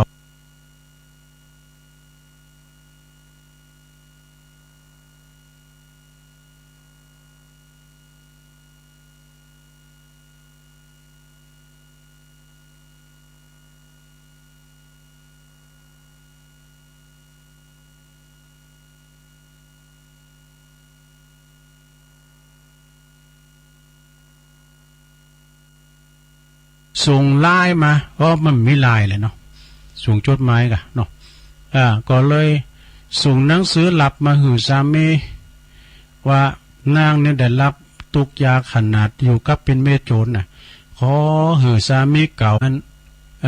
ผู้ใหม่เนี่ยมันกินไอ้มันเมาอยู่ เมาเหล้าหือสามีไปแอบอยู่ที่ประตูบ้านสามีน่ะโผมาแอบอยู่ที่ประตูบ้านนี่น้อยป่ะแล้วก็สามีไปแอบอยู่ที่ประตูบ้านแต่นางทุตถะนี่นะเป็นว่าจื่อมันนะจึงกลับไปบอกคือแกโจรทำแล้วแหนนกสองโหเนี่ยนางนี่ก่อนเนาะนกสองโหไปบอกคือโจรว่าไปบอกผู้ใหม่เนาะผู้ใหม่ก็คือโจรประเดี๋ยวนี้นะสูมันมีคนมาแอบอยู่ที่ประตูไหนที่ประตูเฮิรนที่ประตูบ้านฮะมันเป็นไผ่นะมันมาเหยียบจมูกเสือมาถอนหนวดเสือไอ้เนาะโจรได้ยินดังนั้นก็ไปขอตินนางตามตินนางว่าปิ้นว่ามีแต่จับเอาโพธิสัตว์เจ้ามามัดเลยโผเก่ามามัดไว้นอนแตบกับแผ่นดินว่ะโพธิสัตว์เจ้าก็ห้องว่าแม่ยิงอากตันอยู่แม่ยิงอากตันอยู่อู่ไหนมีหันอู่เฮาปิ้นอย่างหนึ่งไปอุดปุนจะปิ้นอย่างหนึ่งปิ้นนกสองโหบ่ฮู้จักบุญคุณของเฮาเวลาลอยน้ามาตุ๊บป่องเฮาปั่มเป้งป้าล่ะมีทำดีๆมาจุเฮาสิมาสุมาเนี่ยแล้วก็มีผู้ที่บ่มีฮู้บุญฮู้คุณนะมีอันนางเป็นคุณอากตันอยู่อย่างเงี้ยถ้ามือเฮาลำบากเสวยทุกขเวทนาปิ้นลำบากมากหนักเนี่ยเปิ้นลำพึ่งลำพันดูโผเก่าพนะโจโลตังสุตาขณะนั้นนายโจรสว่างไอมันสว่างเมาบ่ดีไอสว่างเมามาแล้วได้ยินพระโพธิสัตว์เจ้าห้องดังนั้นจึงลุกขึ้นมาสอบถามดูนะมันเพื่อจะเฮ้อแต่ลองเล่าให้ฟังดูไหนเขาก็เป็นหนึ่งหญิงสองชายรักสามเช่ามันเพื่อจะได้ลองเล่ามาให้ฟังดูพระโพธิสัตว์เจ้าก็เลยแจ้งความเราตั้งแต่เล็กจนเริ่มที่ชุนถึงอวสานเดิมนั้นข้าพเจ้านี้บวชเป็นฤาษีนะบวชเป็นฤาษีปั่มเป้งพระละมีธรรมก็มีอยู่หันวันหนึ่งนางนี่ได้ลอยน้ำไหลน้ำมาห้องมามาสูดน้ำไผ่ก็มจุยมาปะอยู่ที่หน้าอาสลมของเฮาก็จุยขึ้นมาแล้วก็ขออยู่ด้วยเฮานะขอปฏิบัติปัดโปไปโซโหมันลุงใหม่มาหือดีๆใหม่ๆก็ดีแต่เอาเขาก็ใจเล่เหลี่ยมหลอกลวงมายาเฮาชวนเฮาได้สิกขาละเพศมาแล้วมาอยู่กับกันเนี่ยนะแล้วนางมันไปคุ้นบัสสื่อหน่อยนะขนาดดูจุเฮาน่ะส่งไลน์ส่งเฟซส่งจดหมาย จดหมายก่อนมึงเฮาฮับนางไปอยู่ดีกับนายโจรเนี่ยมันคำมันเขยว่าเนาะแล้วเฮาใบแมบอยู่ว่าแมบไว้ว่ามอบไปเนาะเอาเฮาไปแมบยุ่มตัวแล้วมาบอกเหือนนายโจรว่าเนี่ยคุณให้มาแมบอยู่หั่นนะแล้วนายก็มายับเฮาเมื่อเนี่ยนะโอ้นายโจรได้ฟังดังนั้นแล้วปุดโทษเป็นว่าแม่นางนี่เป็นคุณเป็นคุณพานด้วยนี่นะเป็นคุณบดีมาโหบุญคุณของไผแม่แต่โพโตเก่ามันก็ยังงั้นทรยศเฮาเป็นโจรแต่เนี่ยบ้านใด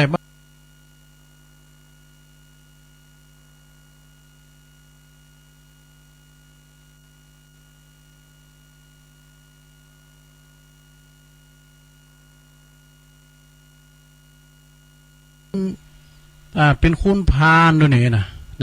เป็นคุณบดีมาโหบุญคุณของไผแม่แต่โพโตเก่ามันก็ยังงั้นทรยศเฮาเป็นโจรแต่เนี่ยบ้านใดไปขอบรรพชาโดยไปบรรพชากับอันพระโพธิสัตว์เจ้าจะไปขออุปถากนะไปทำวัดปฏิบัติแก่พระอาจารย์เจริญกสินก็จะได้สำเร็จฌานนี่นะขั้นทำลายขันนะขั้นทำลายสังขารก็ได้ไปบังเกิดในพรหมโลกด้วยนี่จึงโยกในทานนี้มาหือหันว่าในโตดของความอักตัญญูบ่ฮู้บุญบ่ฮู้คุณเนี่ยมันมีความเป็นอย่างใดมันถึงซึ่งความหายนะความชิบหายดังนิทานที่ยกมานี่แหละจบลง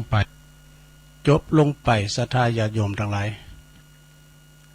ขอบคุณที่เป็นส่งมาเด้อจบลงไปสำหรับนิทานตักกะบัณฑิตเด้อศรัทธาเด้อเอามาเราลืมกันไปฟังเพิ่มเติมปัญญาไปที่จริงก็เราละกันนะจะเป็นนิทานก็ตามจะเป็นคติธรรมก็ตามมันก็มีคำสอนในตัวนะเป็นแบบอย่างที่ดีก็มีที่เป็นแบบอย่างที่บ่ดีก็มีเรียกว่าเอามาเป็นข้อคิดในชีวิตจิตใจเฮานะทำบ่ดีเป็นอย่างนั้นทำดีเป็นอย่างอี้กะนะศรัทธาญาติโยมทั้งหลายก็มาเราสู่จู้กันฟังจบปีในน้องศรัทธานาบุญทั้งหลายได้ฟังกันไปเด้อแล้วก็มีทำอยู่ก็จะสรรหาเนาะสรรหาคุณคว้าเพิ่นเรียกว่าทำการบ้านไว้นะพวกนี้เฮาเอาหยังมาว่าจ้านะเฮาก็คือจนเตก็พวกนี้ก็จะเอาธรรมมาเทศหรือว่าจะเอาคติธรรมมาว่าต้องวางแผนไว้จู่ๆนี่มาปุ๊บจัดปั๊บเนี่ยถึงกับไข่ได่เหมือนกันในศรัทธาอ่านหนังสือกดจ้าโดยกันเนาะตามภูมิปัญญาภูมิหูภูมิธรรมตัวลุงก็มาเตเอียนะมาหมายความว่าเอามาเราสู่จู้กันฟังเอาเราเอามูลอาจจะเอาไปนำไปปฏิบัติขอถึงได้นะเอามาปิ้งกูปิ้งกีมกันไปญาติโยมทั้งหลายผิดถูกอันใดก็ขอสุมาอภัยครับปอออกไม่ออกศรัทธาญาติโยมตัวบริหารเวลามันถึง2 ชั่วโมงกันนะศรัทธาเนาะการทำกันบ้านวันเดียวก็กำตึกกะนะเอาอันนั้นพองอันนี้พองก็มาเราสู่ชู้กันฟังนะปิ้งกูปิ้งกีมกันเนี่ยไปว่ามาสั่งมาสอนนะเอาอันนี้ทำกล้ามเนื้อเกินสายปีสายน้องเนศราปีน้องกันหนึ่งหักแปลงแฝงไฟนะจะไปพิษพ้องมองใจกันบางคุณนี่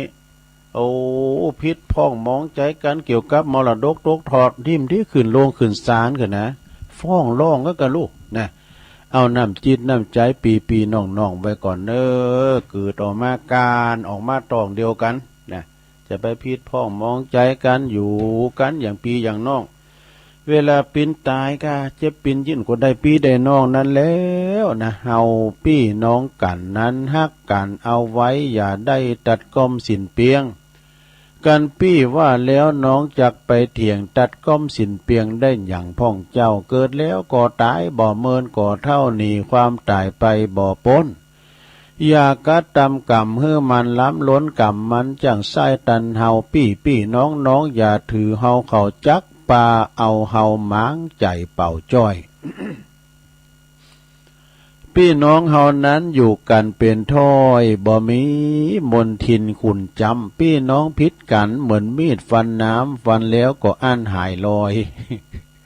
กันว่าน้องผิดนิดผิดหน่อยตัวพี่ก็คอยอภัยโทษเธอยามเจ็บยามเป็นภัยจักมายื้อบ่เหมือนวงเดียวพี่น้อง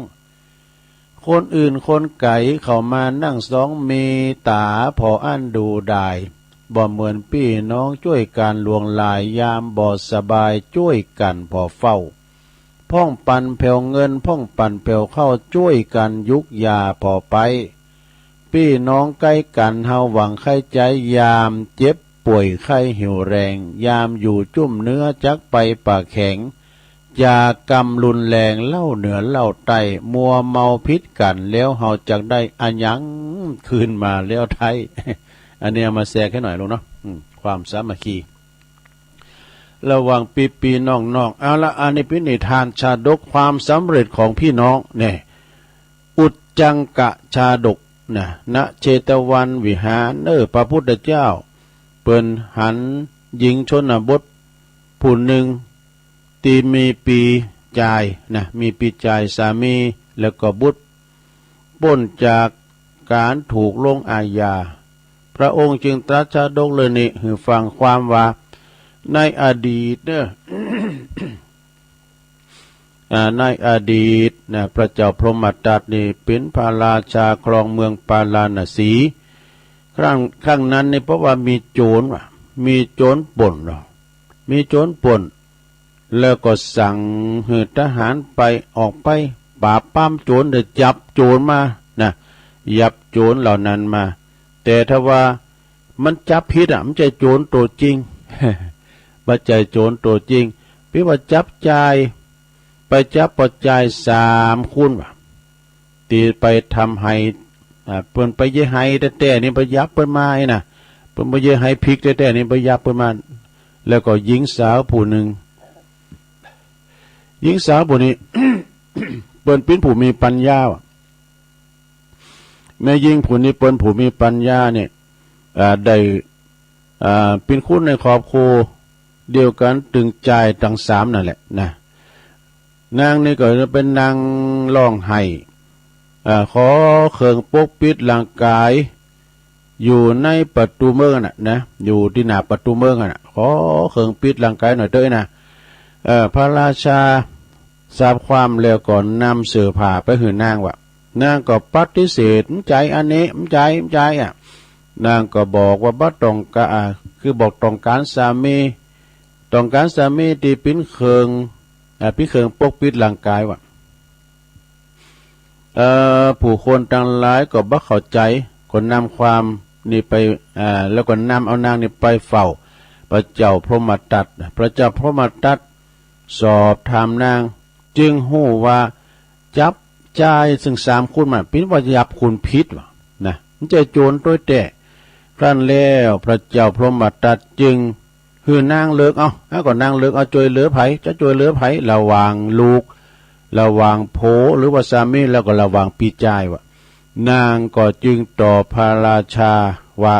ข้าพระเจ้านี่จะเอาปีจายวะเพราะว่าลูกกับโผนี่ยังหาใหม่ได้ แต่ปีจายนี่มีเพียงคนเดียวในโลกพระเจ้าพรหมทัตพอใจคำตอบจึงปล่อยตึงลูกตึงโผตึงสามีนะแล้วก็ปล่อยปีจายคืนให้นางอย่างเดียวนะคืนถึง3ในกาลต่อมาบุคคลกลุ่มนั้นก็คือกลุ่มเดียวกันในครั้งนี้แล้วก็พระเจ้าพระเจ้า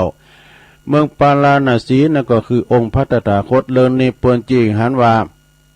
ควรให้ความสำคัญแก่ปีน้องหรือว่ารวมสายเลือดเดียวกันจบลงไปสัทธาญาติโยมทั้งหลายก็ป้อมมนต์เท่าใดเปิ้นว่าให้หักกันหักแป้งกันอย่างเขาห้ามอย่างตุลุงวามเจ้านะ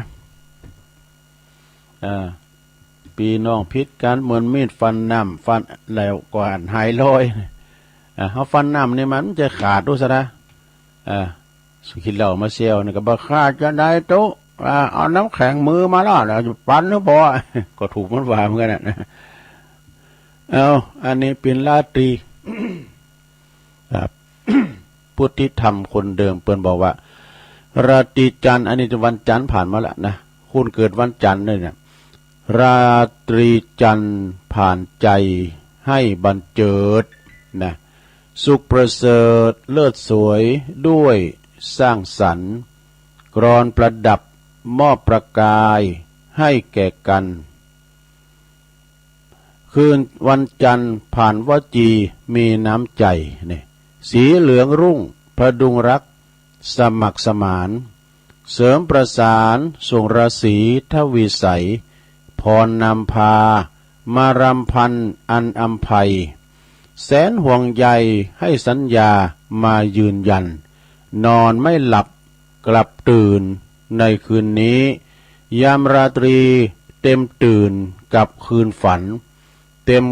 เติมความรักฝากไล้ให้นิรันดร์ฝากสัมพันธ์อันบันเจิดเกิดกลางใจนี่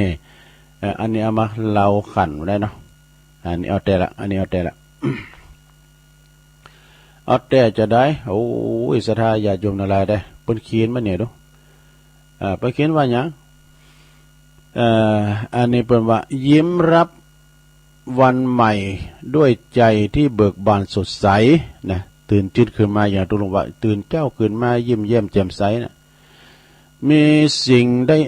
งที่ดีมากมายรอเฮาอยู่ทำใจของเฮาหือมีแต่ความสุขมอบความหักความเมตตาและก็มอบความหืออภัยต่อเปินมนุษยชาติด้วยกันอยู่เสมอนะจิตใจที่สดใสในยามเจ้าเป็นจุดเริ่มต้นดีของชีวิตนี่เพื่อว่านะอันนี้จิตใจเนอะจิตใจดีสดใสจะสร้างแรงดึงดูดเนี่ยถ้าจิตใจงดงามจะสร้างความร่มเย็นถ้าจิตใจเพียรพร้อมจะสร้างสิ่งที่เพิ่มพูน จิตใจที่สงบนิ่งจะสร้างสิ่งที่ดีงามเนี่ยจิตใจที่แข็งแกร่ง จิตใจที่แข็งแกร่งนะลูกนะจะสร้างแรงทุกโมงยามเนี่ยถ้าจิตใจมุ่งมั่นจะสร้างความขยันหน้าเกรงขามจิตใจที่จดจ่อจะไม่รอให้ใครถามนี่จิตใจดีจริงจังก็จะฝ่าฟันและกล้าข้ามจิตใจที่มั่นคงก็จะซื่อตรงและก็พยายามแล้วก็จิตใจดีคิดดีจะมั่งมีและเบิกบานเนี่ยมันบริหารจิตใจให้สดใสเนอใน ในทุกยามเช้าอย่างนี้มีความสุขเฮาจะเป็นอย่างที่เฮาคิดจบสลายญาติโยม อันนี้ก็จบลงไป ก็ว่ากันไปซะได้อันนี้จะเอาอันนี้มาวาดลำก้ามเนี่ยของอาจารย์บุญเพลินยาวิชัยวันพุธวันเนือได้ปักการที่งานปล่อยหลวงวัดเหล่าดู วันนี้ตุลุงก็ไปละไปปล่อยหลวงอาจารย์บุญเพลินนะบุญเพลินยาวิชัยนี่เปิ่นเป็นคณาจารย์สอนมจรกันนะเป็นนักเทศนักแหลนักปาตกถานักแหลเนี่ยมันหมายความว่าเปิ้นมีภูมิปัญญาแพ้ไขหันโตปิ้นแล้วก็เปิ้นมีภูมิหูภูมิธรรมเรียกว่าปวารณาบอกเอิญเจิญโจรเป็นโคสุกนั้นเน็ตขนาดตุลุงนิยอมรับเด้อนะอาจารย์บุญเพลินยาวิชัยอันนี้เปิ้นว่าดอกสัปปะนะอันนี้ก่อนหนังสือเปิ้นนะเนี่ยหนังสือเปิ้นว่าม่วนงานสันเหลา ดอกที่เปิ้นเตนของความหาคือดอกกุหลาบเนี่ยไก่มาแล้วเด้อ14กุมภาเนี่ยนะเปิ้นว่าดอกกุหลาบจะขายดีแถมเต่านึงว่า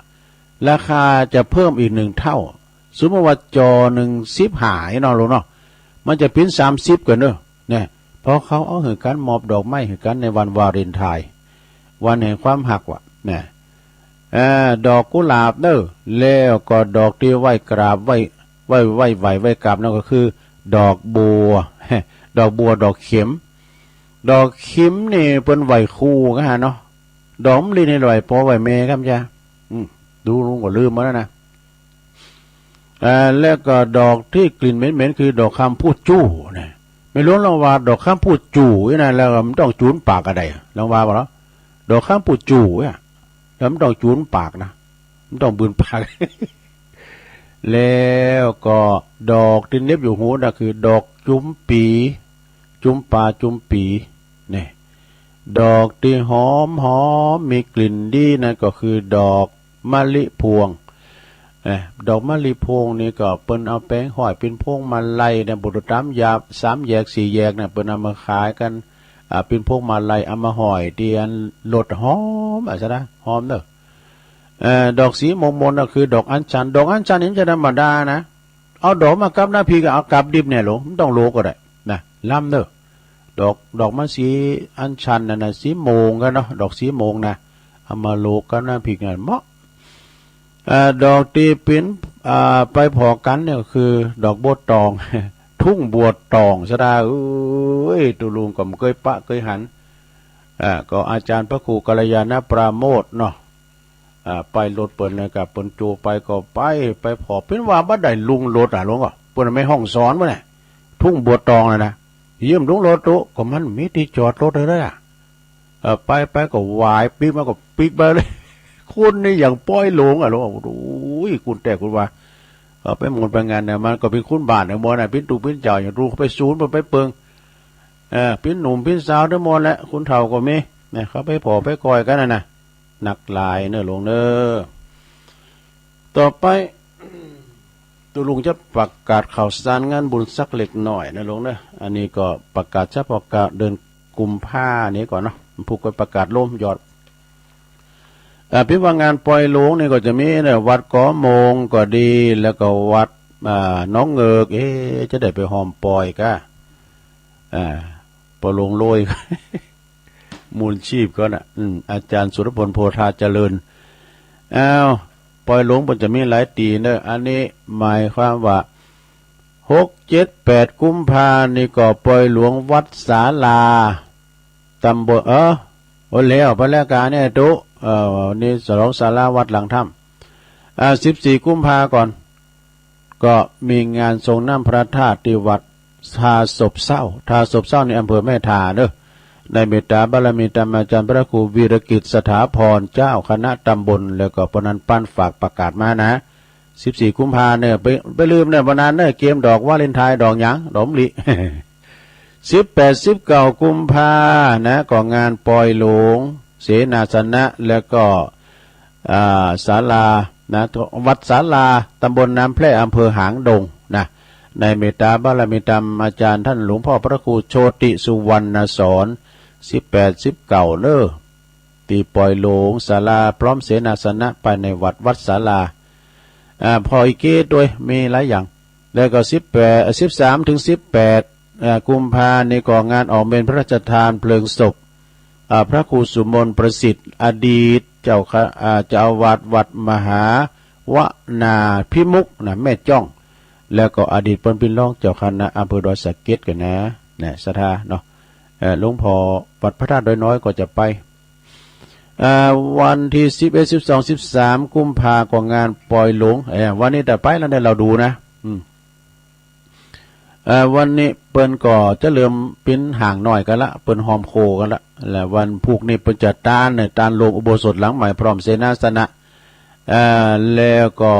วันที่12นั้นเป็นวันพุทธาภิเษกนะสวดมนต์ตันก็นะแล้วก็จะมีสวดเบิกก้านิมิตเตน้ำเตธรรมมีโกนเขาติบกันนี่นะวันที่13ก็เบิกเน็ตแล้วก็ตอนบ่ายก็ตัดไว้ลูกนิมิตเนอร์ที่วัดเราดูอำเภอเวียงหนองล่องนะตุลุงก็ได้รับนิมนต์จากตุลุงเสริมตัวตุปีกำธรตัวแล้วก็เจ้าพิธีใหญ่นะผู้ดำเนินงานประธานดำเนินงานก็ท่านพระครู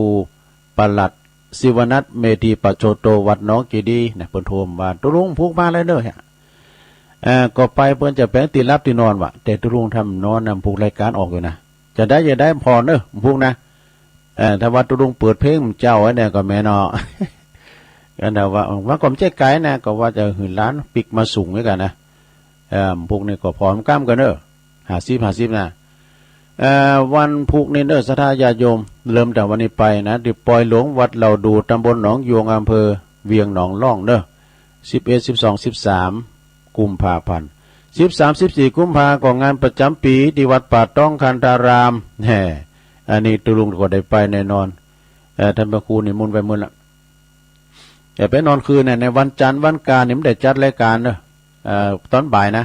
ตอนบ่าย3 โมงก็จะได้มอบคืนเวลาให้กับพระครูอภิวัฒนวิกรมนะพวกวันเสาร์ก็เหมือนกันเนอะตอนแรงนะ6 โมง2เสาร์แล้วมันได้จัดนะมันมาซุบจับงานปล่อยหลวงเปิ่น13-14เนอะ13ในตอนเวรมแรงในเปิ้นจะทำบุญทักษิณานุปทานอุทิศบุญกุศลแด่บุรพาจารย์และวันที่14นั้นก็จะเป็นงานทรงน้ำตลอดวันนะฮะวัดป่าตองคันธารามตำบลท่าตุ้มในเมตตาบารมีธรรมอาจารย์พระครูสุคนทศิลวิมลเจ้าคณะตำบลท่าตุ้มเจ้าวัดป่าตองคันธารามเนาะตุปีลงตุปีวานเขาเมื่อคืนก็ไปพองานกันนะเปิ้นมีงานด้วย18-19 กุมภาพันธ์ก็ปล่อยหลวงหอไตรวัดดอนโลงเด้อตำบลแม่แรงอำเภอป่าซางนะฮะนะถ้าเราพุ่มพามกันถึงวัดล่องวัวแดงเนี่ยนะก็วัดใหญ่น้อยเขาหน่อยเนี่ยนะแล้วก็18-12โอ้บัดเดี๋ยวนี้เพิ่นก็ตั้งศพบำเพ็ญกุศลเด้อออกเม่นพระราชทานเพลิงศพนะในเมตตาหลวงพ่อท่านพระครูปัญญาธิมุตตุลุงเปิงอดีตเจ้าวัดหนองจางเด้อเปิ้นได้ละสังขารไปได้เป็นปีปลายละนะและเปิ้นก็เริ่มเปิดศพตั้งแต่8-12นะเมื่อคืนก็ไปฟังเทศน์ฟังธรรมไปฟังสวดพระอภิธรรมกันนะไปปูชาผ่าบางสุกุลไปปูชาดอกไม้เงินดอกไม้ทองกันนะโลไม้เงินโลไม้ทองกันนะไปพระจะไปออกห้องตาลเปิดห้องตาลก็เจอเนี่ยวันที่12นะเป็นวันสุดท้ายดูเหมือนจะเป็นดอยเต่าทั้งนะอดีตเจ้าคณะอำเภอดอยเต่าเปิ้นก็จะพระราชทานเพลิงศพในวันที่12เหมือนกันฮะอันนี้ฟังจากท่านพระมหาวิษณุนะแต่ไปลืมเลิศวัดหนองจางนะเปิ้นจะพระราชทานเพลิงศพตุลุงเปิงวันที่12 กุมภาพันธ์เด้อแม่ครูลาวันกุยคำฝากประกาศมาแล้วก็เปิ้นก็เป็นลูกศิษย์ลูกหาของครูบาโดยเปิ้นเดิมเปิ้นอยู่เมืองจีเว้ยนะเมื่อกี้หลงว่าตุลุงเปิงวันที่9ที่10วันเนี่ยเด้อวันนี้ก็วันพุธนะวันว่ากับวันนี้ก็เนาะ9กับ10นะกุมภาก็งานสงน้ำพระธาตุพระบรมธาตุเจ้าจะประจำปีที่วัดสันเจดีย์ริมปิงเนี่ยน้องป๋าสวายนะวันนี้ก็วันแต่เปิ้นนะวันที่10เนี่ยนะว่าบ่ทักษิณาละวันที่10นี่ก็วันค่ำเด้อคุณหลายสดาวัดเปิ้นก็ใหญ่ด้วยสันเจดีย์ริมปิงนี่นะหน้าวัดก็มีกาดได้กินยังมีหันหมด25-26 กุมภาก็งานยกจอฟ้าตอดผ้าป่าตัวที่วัดกู่แก้วนาคราชเน้อหลายปิ้งนี่นะระวัง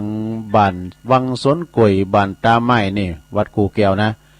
พระเจ้ายกยอชัดพระธาตุเจดีย์อินแขวนจำลองตัวโอ้ท่านครูบาวันเปิ้นสร้างวยขึ้นเนี่ยก็เหมือนในละมิด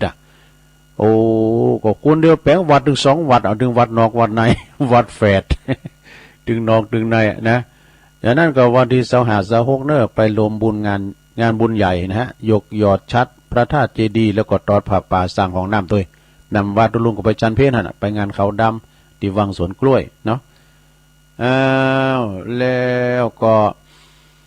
วันที่23นี่ก็งานปล่อยหลวงที่วัดวังสิงห์คำนะวัดในวังเนิดตำบลป่าแดดนะในเมตตาบารมีธรรมอาจารย์พระครูวิสิตศรีลาภรณ์เจ้าคณะตำบลป่าแดดเจ้าวัดวังสิงห์คำครูบาในวังเด้อ22-23 กุมภาก็ไปกินเป็ดตาลโดยกันเด้อที่วัดวังสิงห์คำท่านพระครูวิสิตศรีลาภรณ์เนี่ยเปิ้นเป็นนักเทศน์ออกหลายคืนนะสาธุญาติโยมทั้งหลายใครได้ยินได้ฟังก็โอ้แฟนครับเพิ่นก็ไปช่วยกันเด้อจะไปลมกินลมตาลลมหอมกันไปเปิดห้องตาลก็ได้นะแล้วก็วันที่17นะ17โอ้17มีนาบ่ได้สมัยเด้อ17มีนาบ่ก็ไกลเพิ่นนิมนต์ไปไกลนะใบนิมนต์นะมีการทำบุญที่วัดหนองมัดจับตำบลแม่แฝกอำเภอสันทรายวันที่17มีนาคมก่อนเนาะเปิ้นจะร้องเจ้าคณะตำบลนะตราดตั้งเจ้าคณะตำบลแม่แฝกเขต1ไกลไม่ค่อยประกาศแล้วเนาะเอาทำงาน1สดาญาติโยมทั้งหลายอันนี้ก็ประกาศไปแล้วเนี่ยเนาะ งานอันนี้ประกาศไปแล้วอันนี้บ่มีนาก็มพุกกันเด้อมพุกก็ประกาศล่มยอดเนาะถึงงานหลวงงานหลายหมดถึงมีนาเมษาถึงมีนาเมษากันต่อไปศรัทธาตักไปตั้งหลายโอ้ตุปิโจสั่งนะฮะจากอันนี้เปิ้นปิ้นดีเจประจำคืน100.25วัด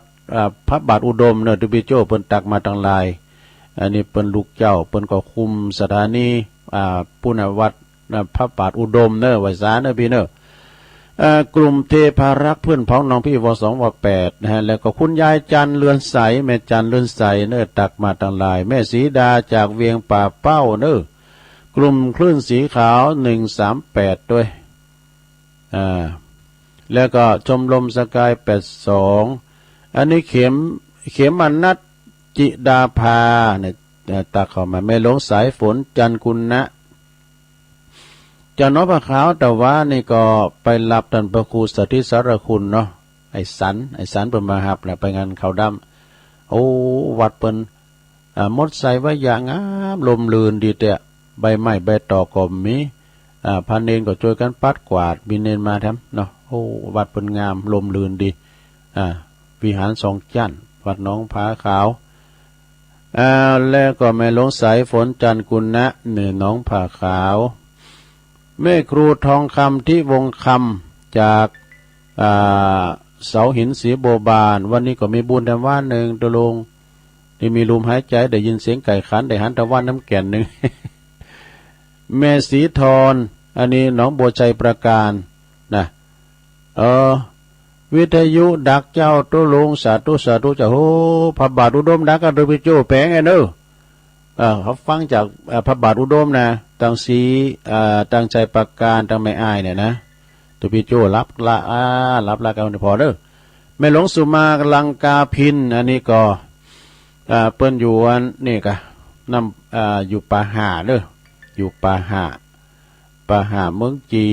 ว่าก็หน่อยนานทหารเก่าเป็นพิปหลวงบ่ล่ะเนี่ยมันลามได้อยู่อ่ะเนี่ยโทรมาลังไม้วะเนี่ยหน่อยนานทหารเก่านะ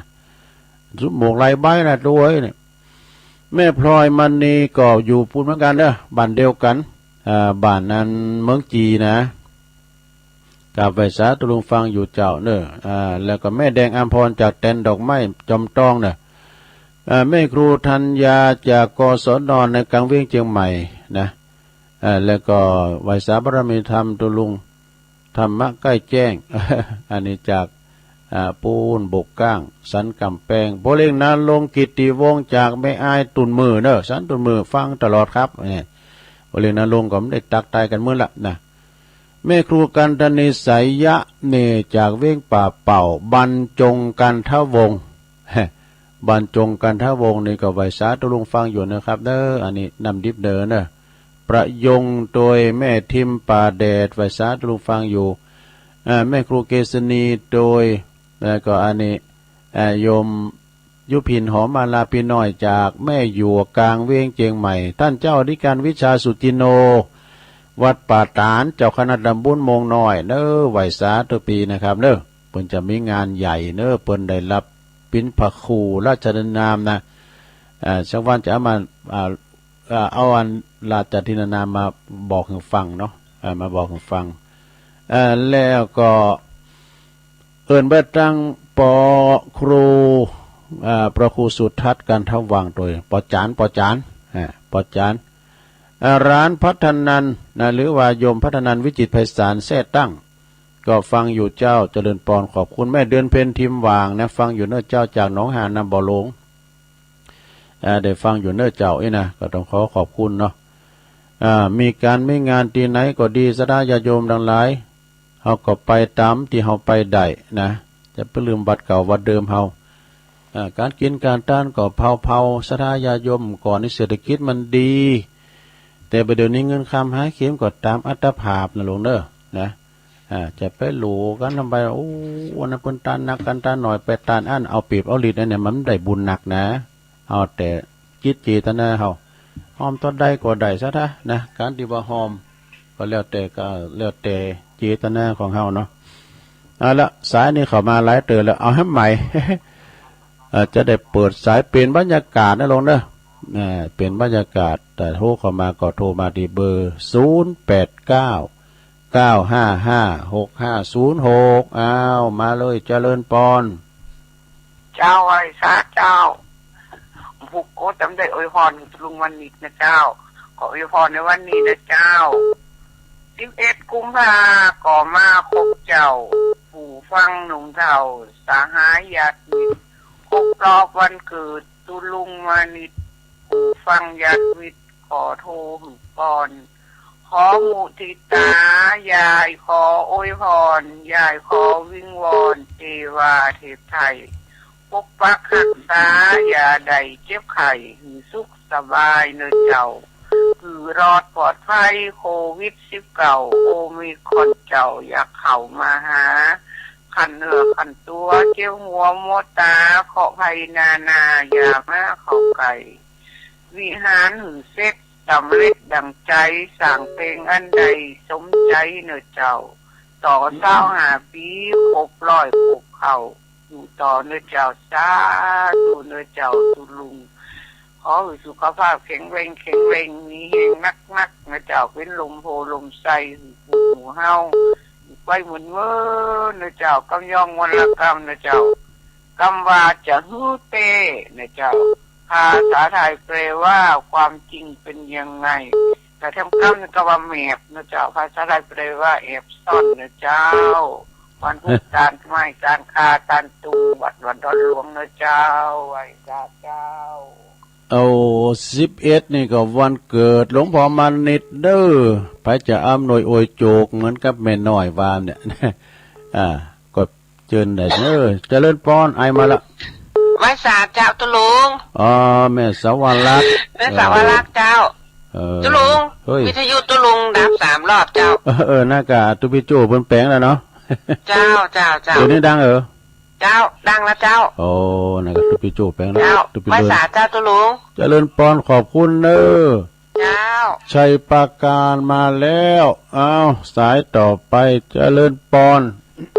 ภาษาเจ้าตุลุงแม่สายทองประเพณีให้การเกิดมีวันที่6นี่เจ้านั่นพวกไปประกาศร่มเนาะเจ้าแล้วก็6 ปิงลูกบ่าวมาฮ้องลูกเดี๋ยวเอาลูกแพร่ป่งมันมาขับรถเพื่อพอออกไปไหนก็เชียงใหม่ประเทศจะมาวันนี้อีกอ่ะก็เลยลูกเจ้าวันนี้เจ้าขอบคุณเด้อแม่สายทองเนาะเจ้าตุลุงเด้อสาธุเจ้าตัวแทนพี่น้องห้วยการ0899556506เจริญปอนกราบนมัสการไว้โอ้ไว้ซาโอ้เสียงก็ใสไผก็ดีทุกผู้ทุกคนนะครับกำปอนกำอวยพรวันคล้ายวันเกิดวันปลูกทุกท่านทุกคนศรัทธาญาติโยมทั้งหลาย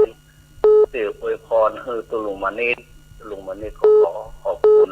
บุญกินบุญการกุศลใดที่ได้สร้างไว้แต่คำอวยพรวันเกิดของตุลุงก็มีผลสะท้อนย้อนปิกไปตอบแทนเนาะตั้งแต่ไม่น้อยไผก็แล้วแต่เด้อศรัทธาญาติโยมที่ได้ยินเสียงนี้นะเด้อทุกคนตลอดถึงท่านพระครูยองหัวใจตุลุงยองเห็นไหมกำอวยพรแล้วก็เขาเป็นว่าถ้าตัวเจ้านี้ก็เป็นเพื่อนสหธรรมเนาะทุกส่วนทุกท่านครูบาอาจารย์เจ้าจงได้อยู่ดีมีสุขเหมือนกับกำอวยพรที่ให้ผมทุกอย่างทุกวันเขาเป็นผลร้อยเต่าปันปูนตอบคุณจะอยู่ในพระพุทธศาสนาต่อไปจนหมดลมหายใจข้ามตัวได้ลุงครับถ้าวันวาเลนไทน์เนี่ยเขาตื่นเต้นกันเนาะนะกะกูทำไปซื้อดอกกุหลาบ999 ดอกก็เป็นยังไงเนี่ยแค่เหมือนมือในร้านวันที่วันมาฆบูชามันเป็น6 เป็นเนี่ยวันหนอมันตัดพอดีแหละดอกบัวเนี่ย3 ดอกตาวเนาะยุดทางไปพระเจ้าเนอสถาญาโยมเมืองไทยไม่ก็เอาเก่ากบละวันวาเลนไทน์วันพระวันสำคัญทางพระพุทธศาสนาเขาบอกจำสิ่งกีการไว้พระเจ้าไปใจเนอบุญปกปักรักษาทุกท่านทุกคนขอบคุณการเปิดพรในวันนี้โอ้ความเคารพตุลุงยองเด้อเหมือนกันเด้อขอหลวงพ่อ มีอายุหมันยืนยาวมีสุขภาพสมบูรณ์แข็งแรงอยู่กัมจูปูจาวรพุทธศาสนาปิ้นติเคารพนับถือของศรัทธาญาโยมทั่วไปเน้อเป็นเน้อนาบุญเจริญพรรอมือไปหน่อย เจ้าต้นบุญ แม่นางโอนะ แม่ทีมเจ้า โอ้แม่ทิม ฟังเจ้าแล้วจ้า ฟังเจ้าแล้วเนาะป่าแดดเนาะ แล้วการตุลุงจะได้ไปเผาศพในเจ้ากับเจ้า โอ้อันไม่ได้ไปหรออันประกาศเบิ้ลได้12นี่กะท่านมหาเพิ่นจะไปป้าทีมจะได้ไปลงทานอยู่หรอโอ้ไปไกลได้ที่จริงมันก็เคยกับเปิ้นนะหลวงพ่อเจ้าคณะอำเภอดอยเต่าเนี่ยเคยไปกราบไปไหว้เปิ้นแต่เมื่อนะแต่เมื่อเปิ้นเป็นเจ้าคณะอำเภอละจะมาตุลุงไปประกาศเบิ้ลได้12พระราชทานเพลิงศพเนาะ12กุมภาพันธ์ยินดีเน้อเพิ่นอยู่วัดตาขามนะอำเภอดอยเต่านะหลวงพ่อเจริญปอนไปสาขับตุลุงโอ้ปอนนั้นมันกำมันดีน้องสละประโยชน์ทั้งตัวทั้งน้ำใจน้ำใจทั้งหน้าของเราครับตัวลูกมันใจว่าเราสบายดีเลยฟังคำของสอนนะครับเนาะขอให้ทุกคนอยู่ดีมีสุขอันยังวันยาวไปลงใจเป็นแล้วถือเรื่องแกประสบการณ์ต่อไปครับโอ้ขอบคุณขอบคุณปอนนั้นประเสริฐหลายๆเนาะไว้สาครับเนาะคิดหอดรอดครับตัวแทนพี่น้องเมืองนานเลยนะพระจะอ้ำนวยโอโจกหลวงพ่อประมาณนิดก่อเปิดโอกาสเนอะเจริญปอนฝันเป็นประการเจ้าอันนี้แม่สุกแก้วเนาะสีโพธารามเจ้าเพราะว่าเขาเป็นขึ้นสีขาเหมือนกันหมดนะเจ้าแม่น่ะเจ้าขอให้ตุลุงอายุมันขวัญยืนอยู่จะกันไปเมื่อน่ากันสาธุเนอะเจ้าอันนี้จากสารพียังเนิงนะแม่สุกแก้วสีโพธารามแต่ของปอนนั้นสายยันมาสักเอานะปอนนั้นเลยเจริญปอนเจ้าแก่ไม่แสบเจ้าทุลุงแม่สุกแก้วศิลาพรทิเตี้ยบ้านห้องละปูนเนอฟังตุลุงไว้นะตุลุงก็มาดัดเจ้าแล้วเด้อเจ้ามาทักกันวันพุธก็ขออวยพรวันคล้ายวันเกิดของตุลุงมานิดนะแม่สุกเตี้ยศิลาพรก็ขออวยพรเนอตุลุงมานิดมีสุขภาพสมบูรณ์แข็งแรงเด้อเจ้าหลวงพ่อมันก็สาธุล่ะนั่นก็สาธุเด้อเจ้าเด้อหลวงพ่อวันนี้ก็สาธุกะสาธุนะ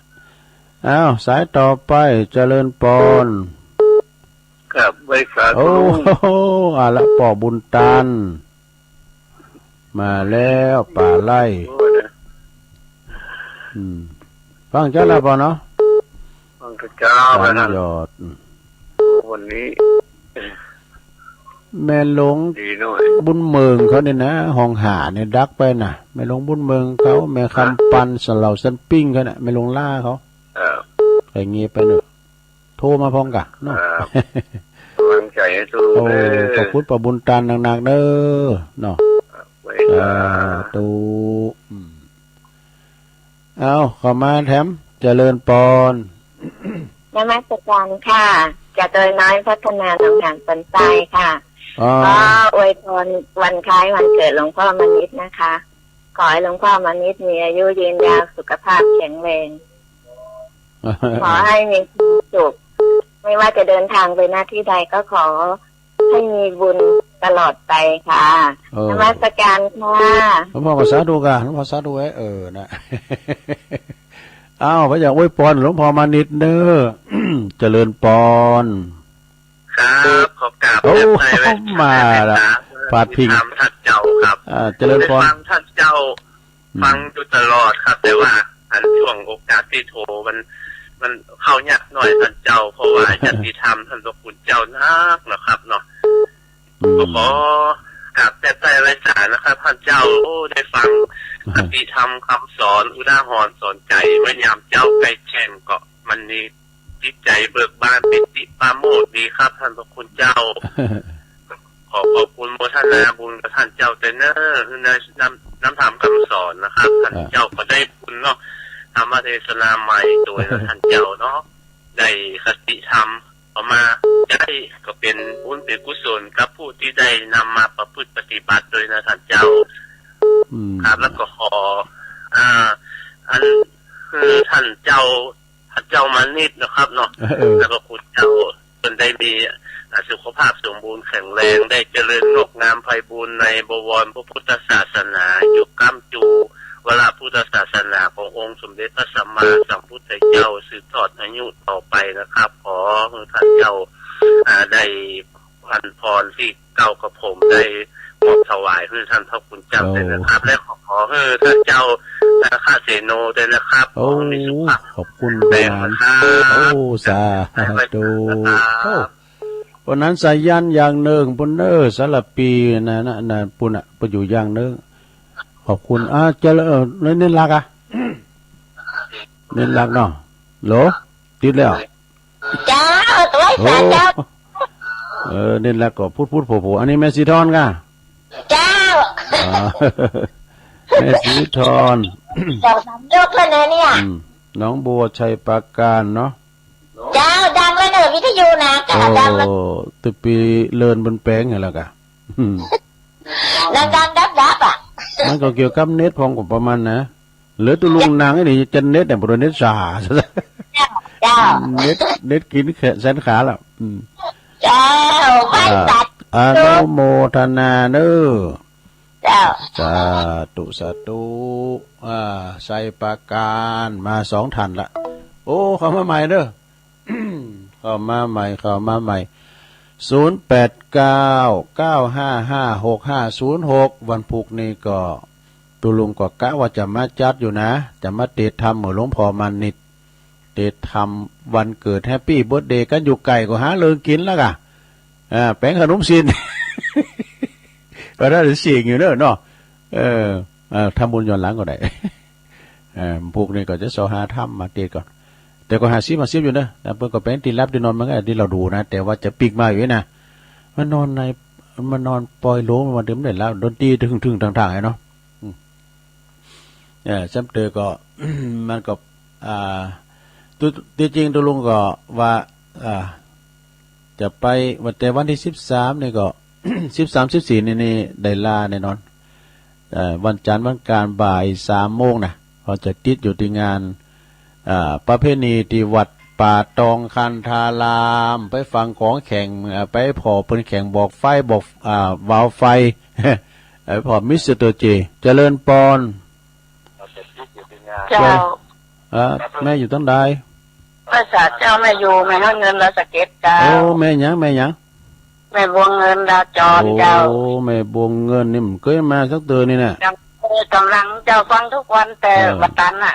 อันอยู่บ้านยังก็ไหมแต่จดว่าเนี่ยอยู่บ้านให้เงินเจ้าโดยสเก็ตโอ้ไม่ห้อยเงินดูเนี่ยตัวลุงก็เคยไปเนาะไปตัวดันบะขัวโดยสเก็ตฟังทุกวันอ่ะแต่ก็ได้3 ปลายแต่ก็4รับไปพองอากาศพี่ยังแหละเจ้าอาจารย์อยู่คนเดียวเนาะเจ้าฟังไปรับไปอันน่ะแม่เอ้ยเนาะมันมารับมันหมดตื่นนะกะนะกะโอ้ไว้สาเจ้าขอเล่นปอ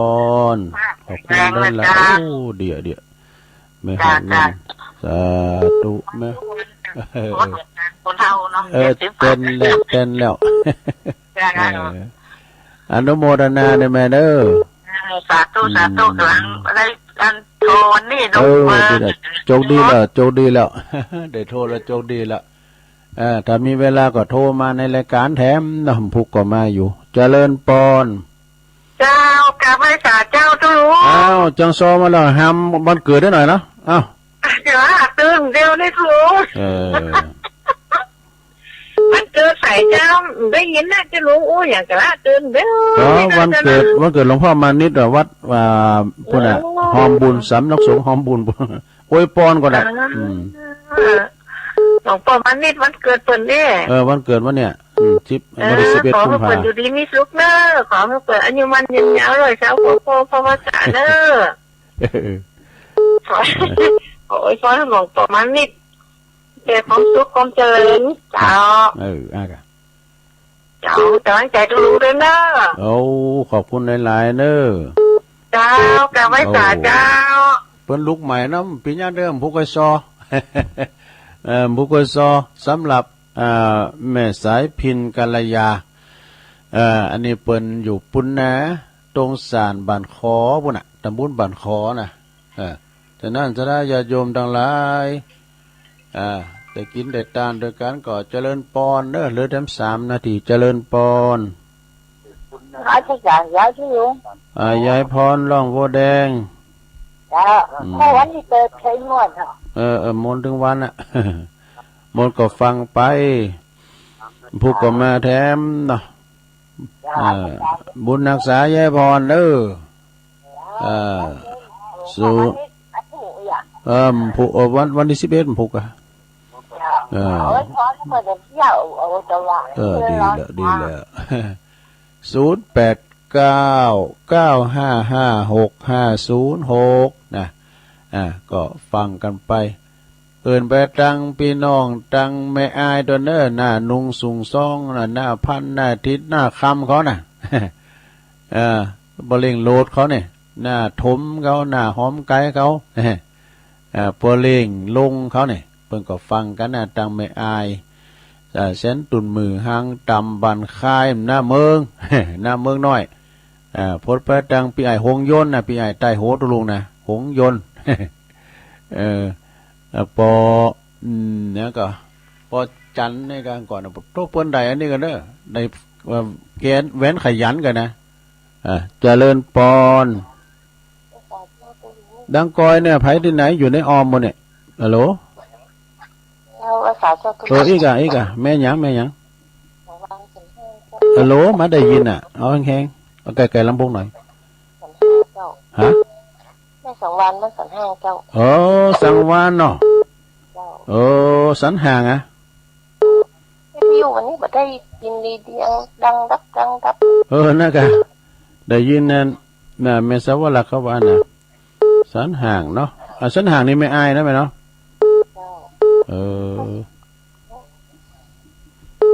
ฟังเจ้าแล้วเนาะมันดับรุดผู้ก็เดียสถานีมันจะหนาวจะขอบคุณนะแม่เด้อแม่สังวานวะนะอย่าบ้านสันห่างวะนะเจริญปอนติดแล้วเอาดังๆฮะไม่ใช่ตู้ดงครับอยู่ด้านในป่ะครับอยู่ทุ่งหัวช้างครับโอ้พี่น้องทุ่งหัวช้างเนี่ยปอนั้นหยังบ่ใช่พ่อหนามเป็นคนธรรมดาได้พวกลุงคำลุงคำกะครับตุงโหดจ้างเนาะเคยมาครับตุงโหดจ้างขอบคุณนะป่อเนอะเป็นว่าเป็นอยู่ตุงโหดจ้างเนาะตุงโหดจ้างขอบคุณเนอะที่โทรมาครั้งแรกเจริญปอนเจ้ารอบ2เนอะกรมผู้กวนจะโทรมันใหญ่นะเจ้ากำยงข่าว49ก่อนนี่นะคุณใจสวกาตีบาคุณจะร้องเนาะคุณบึกลีดเนาะแล้วก็เฟดปิ้งนะเจ้าสาธุโอกาสะมายังพันเตอิมานิโอตานะภิกขาหารตานาวะจตาริอุภาราชาสักกะจังเตมาปูจีมาตุติยัมปิตติยัมปิหุตโทคละโวธโมคละโวสังโฆคละโวสัพพังตุสังขมันตุโนคือกำยงเขาธรรมดาเขาแต่เป็นเทียมตานาวะกับจัตตารีคือ49ก่อนนะเจ้าไปลืมนะเจ้าจะร้องอย่างวันดอนี่20 ปีเนี่ยปี46ประมาณอยู่นี่20 ปีนะเจ้า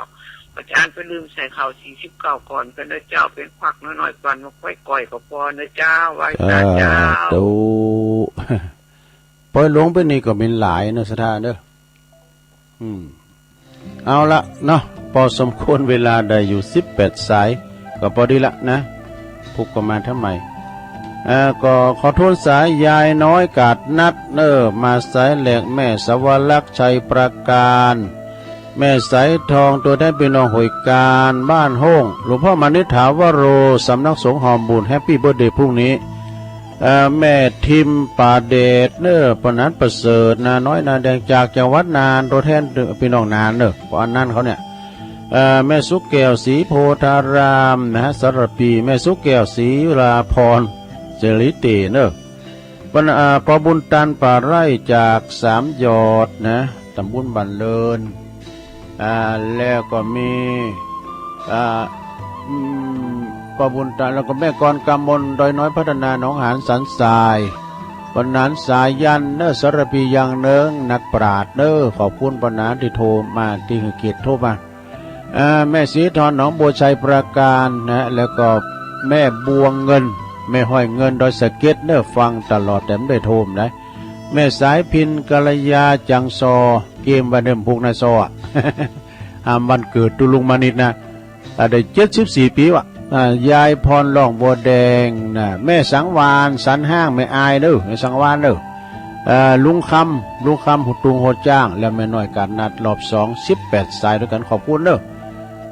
วันนี้ก็ตัวลุงก็ได้บริหารเวลามาผิดพลาดประกันได้ก็สุมาอภัยโดยเนอมามาจากันสมนสันปีน้องเดียวกันผิดถูกอันใดก็ขอสุมาโดยบ่ฮู้เต่าถึงการยกที่ต่ำยามที่สูงที่บดีก็ไปนะขอสุมามาณโอกาสนี้ด้วยแล้วก็ขอบคุณทางสถานีวิทยุทุกคืนโดยขอบคุณสถานผู้ฟังโดยจบจากตุลุงได้ฟังต่อเนอไปหมุนขึ้นไปไหนในเมตตาบารมีธรรมมาจากท่านพระครูชลทานพิทักษ์ตุลุงแดงเนอจากวัดแม่หอยปุงกาวัดอันแม่ห้องไคร้นะแล้วก็จบจากครูบาแดงแล้วก็ฟังอาจารย์เขาเวสโกภิกขุเนาะ ได้ฟังกันต่อไปตุลุงนำรายการจากลาสทาญาโยมไปก่อนเนอะพุกปักกันใหม่อยู่ดีมีสุขเหมือนกันจุโกนจุดตันเนอะจัตตาโลธรรมาวัฏันติ